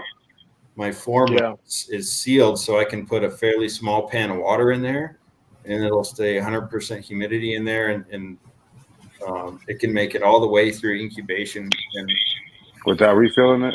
Without refilling it, there's still plenty of water, but I refill my hot box about 2 or 3 times during my incubation. Yep. Yeah. You're right. Yeah, I almost fucked up some eggs because I just happened to catch it. I looked in there and the little glass dishes were empty, and I thought, oh fuck. Yep. So that's something to watch out for. In the sea surface hot boxes, they pull in air from the top. Mm-hmm. So what I did was I put the water pan at the top, and I put one at the bottom. So when it comes through the bottom, it's naturally going to be hotter at the bottom than at the top. Because it's pushing air through that little bottom vent, and the air comes up like that. And I think I insulated mine. Did you guys do that? Yeah. But I switched. I switched. The only thing I use mine for now is just if I gotta keep a snake warm, but I don't think I'll use it for incubating eggs anymore. What do you have now? The one that I built. Okay. You like it more? Yeah. Does it have a false wall? More. Yeah. I took a big ass piece of PVC and made a false wall. Okay. And so with the one I made, all I gotta do is reverse the fans, and I can push the air to the top instead of the bottom. Mm-hmm. Yeah. What else about breeding? You hatch them, you get them to eat. The snit. You're almost like a scientist, Travis. Come on, dog. Let's not do that. Let's talk about establishing the yolks. Yeah. Well, chick down is, far and away the best scent that I've come across. I have had some success with quail down, and little tip I learned while getting import bolins to feed was if you rip open a frozen quail or a chick, they have a ball of yolk still in them, and I have had minor success using that for scent. But mostly I use chick down, and I use it right off the bat. If they don't eat after a few attempts, I'll assist feed them a tail normally, or if they'll bite, I'll do the pinky head trick where they get it lodged in their mouth and have to swallow it. As we know, each clutch is its own experiment. Some of them are super easy and they'll make you feel like you know what you're doing, but then some of them are really tough. Some of them are basically impossible. Yeah. Some of them, everything will die. Mm-hmm.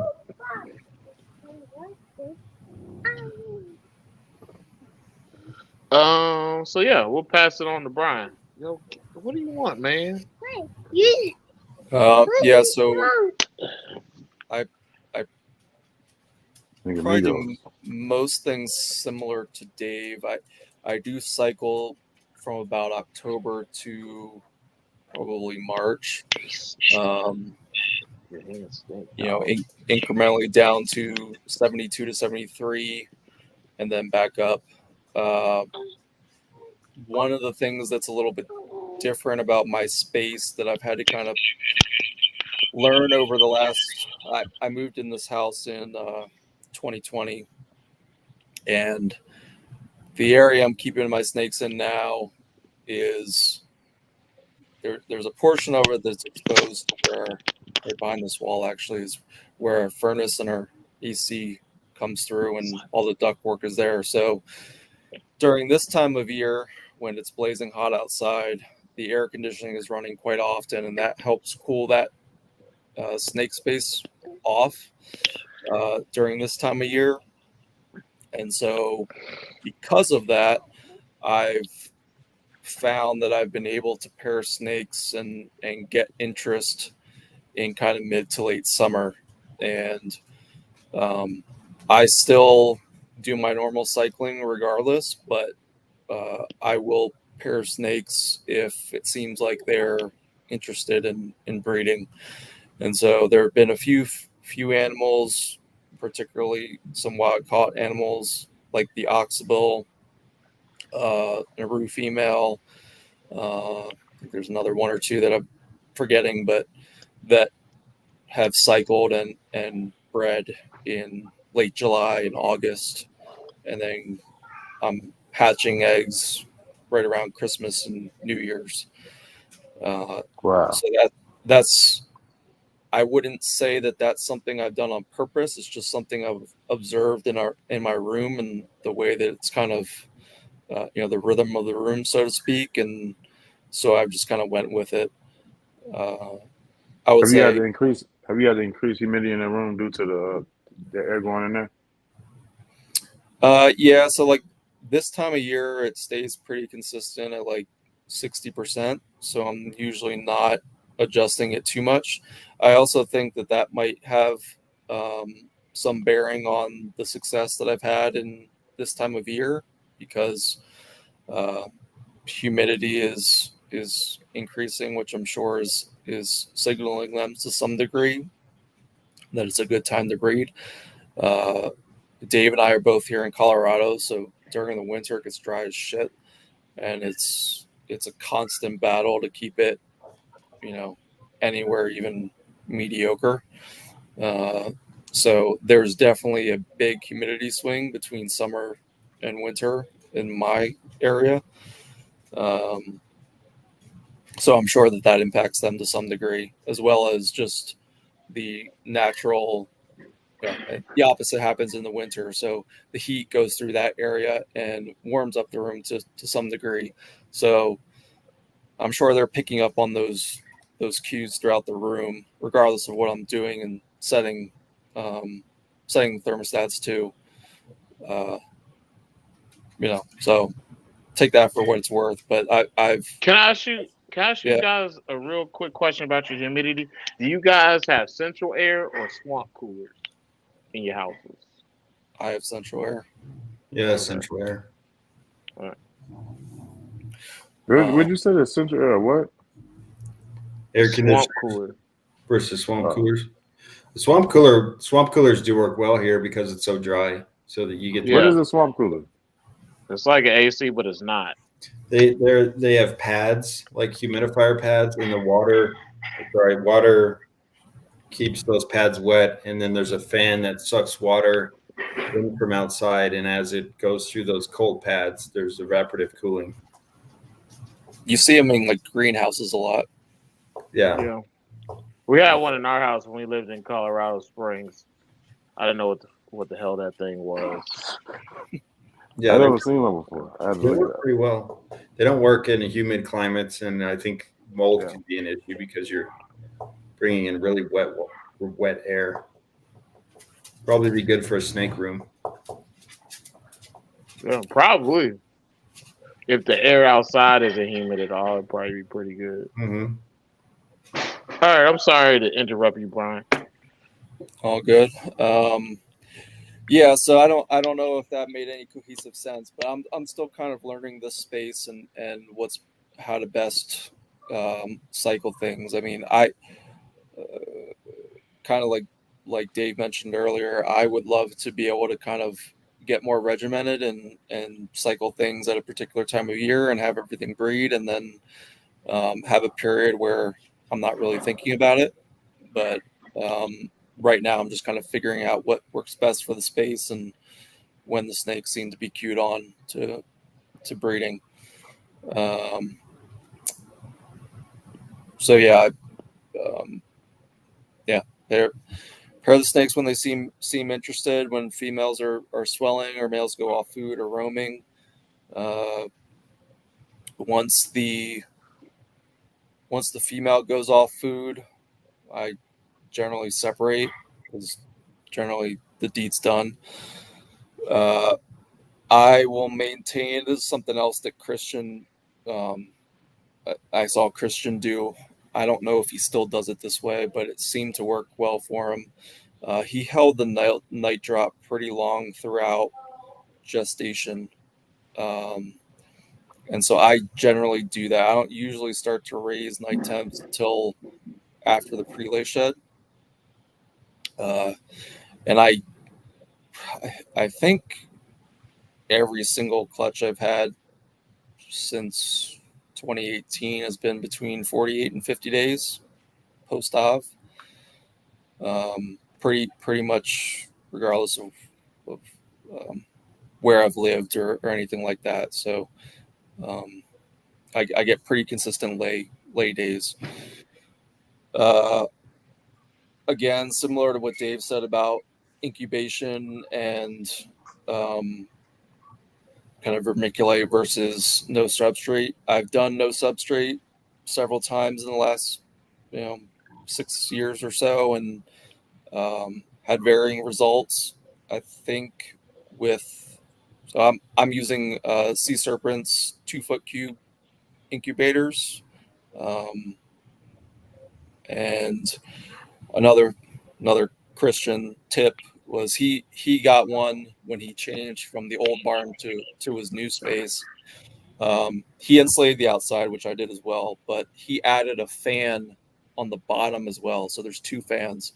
There's the top, and then kind of like Dave was saying, where the heat will kind of sink in the bottom of the incubator. It added a fan to help kind of homogenize the air a little bit better, Mm. to not get that such a big gradient and kind of hot spots, and that seemed to help quite a bit as well. Uh, but back to the vermiculite versus no substrate. I feel like a few of my clutches where I've had uh, less than stellar results, the eggshells were getting a bit too dry, and in particular on my most recent clutch of a ruse, I had one that got a knotted umbilicus, and I'm starting to subscribe to that theory that the reason that they tie themselves up is because the eggshell is too tough for them to get through. They're scratching, they're going nuts in the egg and Mm. scrambling around, and they're tying themselves up. Because in all of the circumstances where I've seen them get knotted, it's not like if they do pip, um, it's usually late from the ones that I've had, and So you just rather get then that. they just kind of sit in the egg and until you cut them out and see what's going on. Uh, so I think I'm gonna shift to putting them directly in vermiculite, try And and there's some counteract that. serious knots too. Yeah. Yeah, Cause I dealt with that with the Cyclops clutch. yeah. I had one that was pretty bad, and by the time that I realized what was going on, it was far too weak. I mean, it lived maybe 36 hours, but it could barely move around by the time I got Yeah, it free. I had like 8 like that. Yeah. Yeah. And see, like, one I could, if there was just like one like in mind, but it was a small sample size clutch. I think there were 6 eggs by the end. I might just be like that. That was just a random occurrence, so won't make much of it. Mm-hmm. But seeing how many others are experiencing it, and like you had 8 in one clutch, that tells me there probably something was up throughout incubation. Yeah. Like, what are the odds of 8 of them just randomly doing that? I also think maybe they didn't have enough humidity too. Going back to what Dave's saying about putting the eggs in the vermiculite, thinking Yeah. about doing that too. So I use like a 50-50. I was talking with Ryan about that too. He mentioned that as well. So in my new tubs, I use like 50% vermiculite, 50% perlite, but I got like a layer of water that's underneath the substrate, and it's worked out twice as far as the humidity goes. Well, 3 So times as far are as you humidity goes. are you putting the eggs on the vermiculite, or is it Nope. a tray Put over it top? on light diffuser. I put it on Okay. light diffuser. And shout out to Alum because he told me to put the drawer liner stuff, and I put the eggs on top of that stuff. Oh, that black stuff, the Yeah, black foam. black stuff. Yeah. Also, we got a question from Mark. Shout out to Mark. Mark, I appreciate you, man. Thank you. Mark wanted to know: Have y'all ever noticed your male shedding around the same time that your female is ovulated? Specifically, the male who bred the female. That's happened to me. I I haven't. don't know. I had to go check my I've record. had I've had several males like shed at the same time when the female was going, like when she was about to ovulate. Uh, I don't know. Well, also during just the initial like time of knowing that somebody in the room is breeding, I've had males start acting weird. Had a male start grounding himself because the female underneath him was about to lay eggs. Yeah, that isn't something I've noticed, but it doesn't mean that it hasn't happened. I'd have to check my records. It would be interesting to see if there's a correlation between that and whether or not the clutch was fertile. Maybe that happens if maybe that happens and you get a fertile clutch, but if you don't see that, you're more likely to get an infertile clutch or something like that. There could be something to it. I'll have to check my records. Yeah, I'll check mine too. I haven't paid a ton of attention to it, but I do have a scrub that's due to lay any day now, and I did see that with that pairing, the male shed right around when I'm pretty sure she ovulated. For the record, I started acting weird around the house too when my lady started ovulating. I think you should just stay off her. I need you to stay off her. She's a wonderful woman. She doesn't need to produce any more little rockhead sons for you. Leave her alone.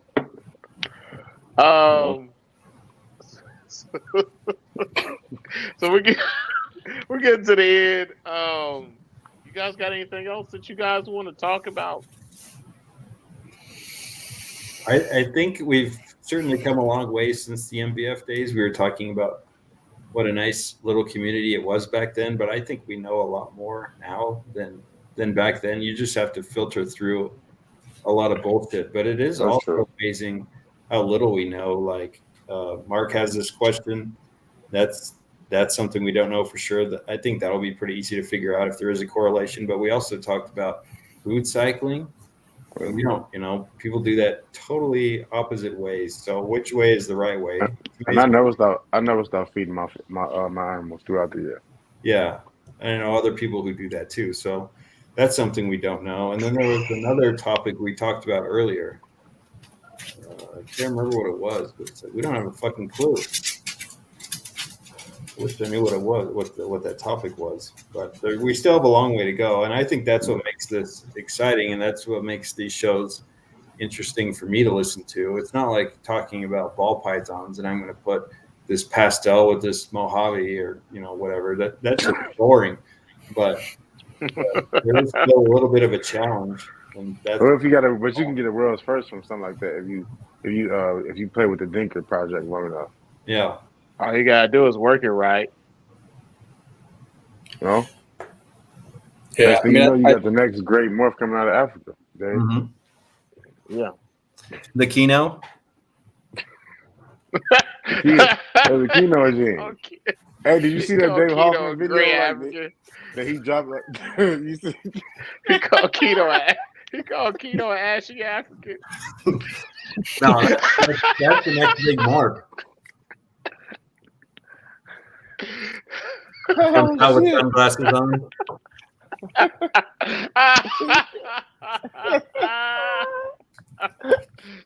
That was a good one, Dave. Oh shit, my the side fun, hurt. the fun we have in the bar. yeah, Oh, my side I hurt. think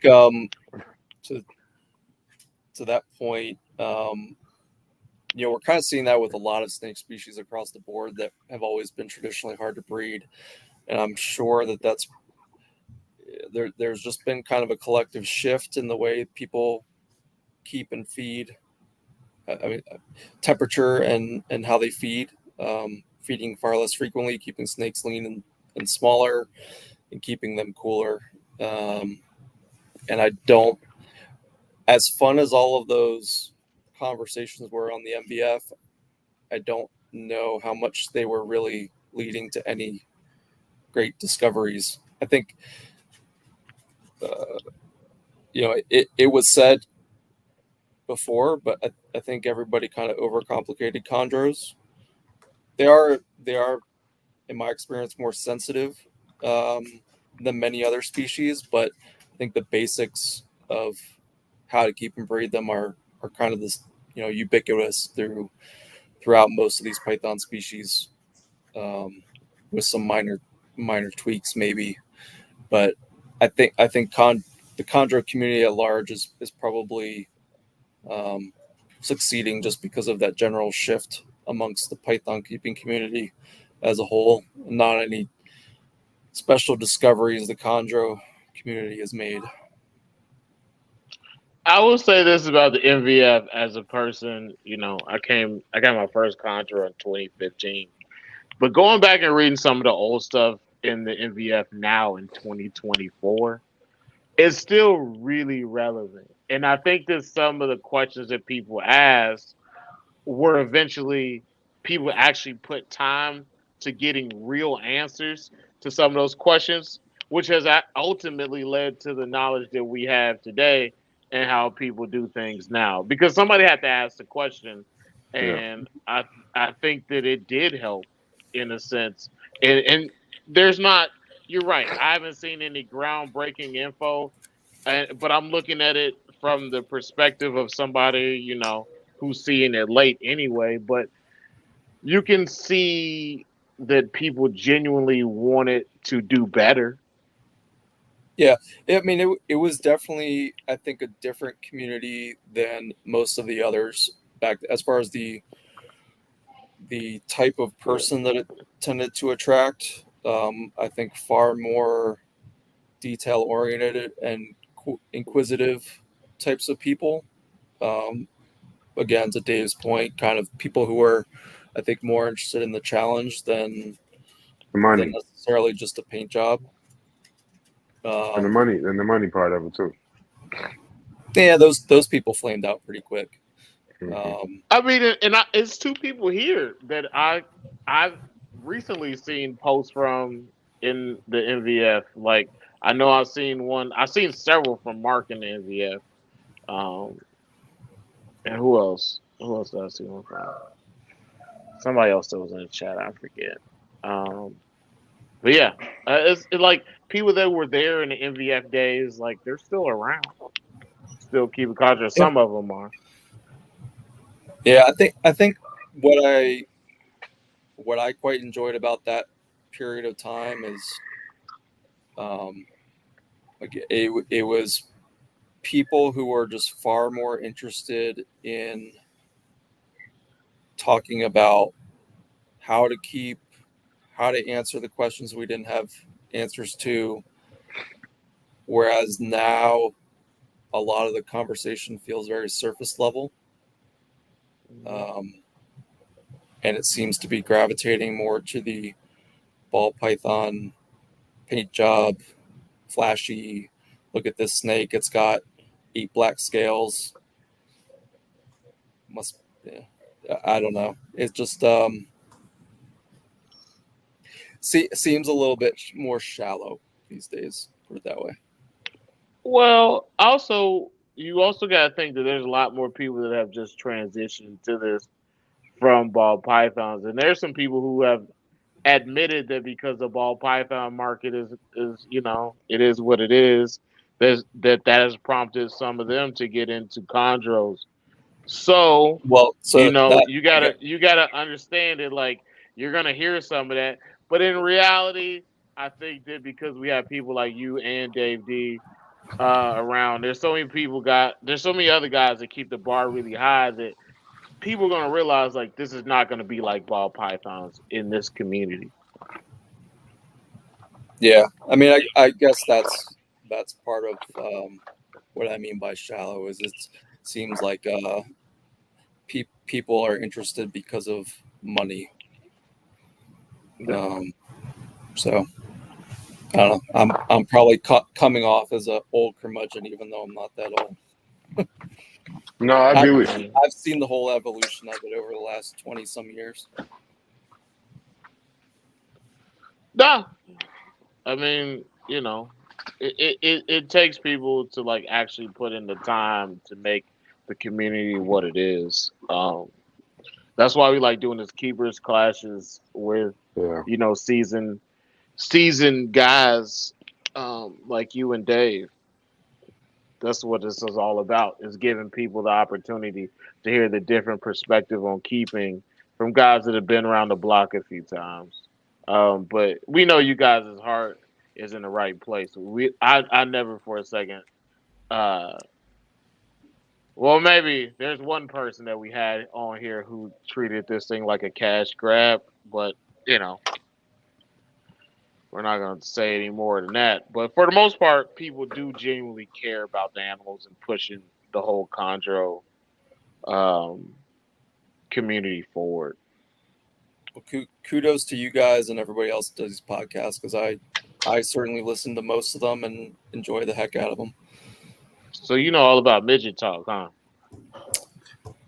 Usually try to tune out when that comes up, but I don't even be the one bringing this. First off, I don't even want to bring this up. Some episodes are harder to listen to than others, but somebody can go back and tune this show and they'll see that I did not bring midgets up. So now Travis is hooked. He can't help himself. You know what I'm saying? That's all you talk about. I see so many midget videos now. It's crazy, and I don't ever click on. This is what happened. This is what happened. When I said my truth, it allowed other people to come out of the box and cast what they feel the same way. They just using that to pawn off on me. That's all. But the truth is, they like that stuff too. They just don't want to admit it to y'all. We like little fingers. We like little fat fingers on our body. Let the record show tonight. I did not bring it up. Okay, whatever. You know what, Mark? That is a good that is a good way, to look at things. I mean, they will have a different viewpoint on chondros in general, not just how they look. So yeah, that's a good way to look at it. Yeah. I don't buy it. He said, "Shut that shit up." But nah, Mark, I do agree with you. I mean, people gonna come in and people gonna go. I love all snakes, and it ain't even the ball python people. It's some people that in the green sea python people that's what it's all about. So. Oh man, we can't limit we can't limit that just to ball python people. Yeah, there's some guys who definitely, and it might be less with your generation and more with me and Keno's generation of guys that we can see who definitely came in with just like, I'm about to get rich in this motherfucker. They usually don't. They don't get anywhere near pillaging the new keepers. Yeah, they usually don't get very close to it. But before we get out of here, you guys got anything else? No, I Got any can think of. shout outs? You guys want to send any death threats? Mm-mm. Nope. All right. They Well, real. They just pull up and handle it and then put you in the yeah, trunk. these guys vets. They seasoned vets. With the green sheet pythons I'm talking about. What? Okay, Chris.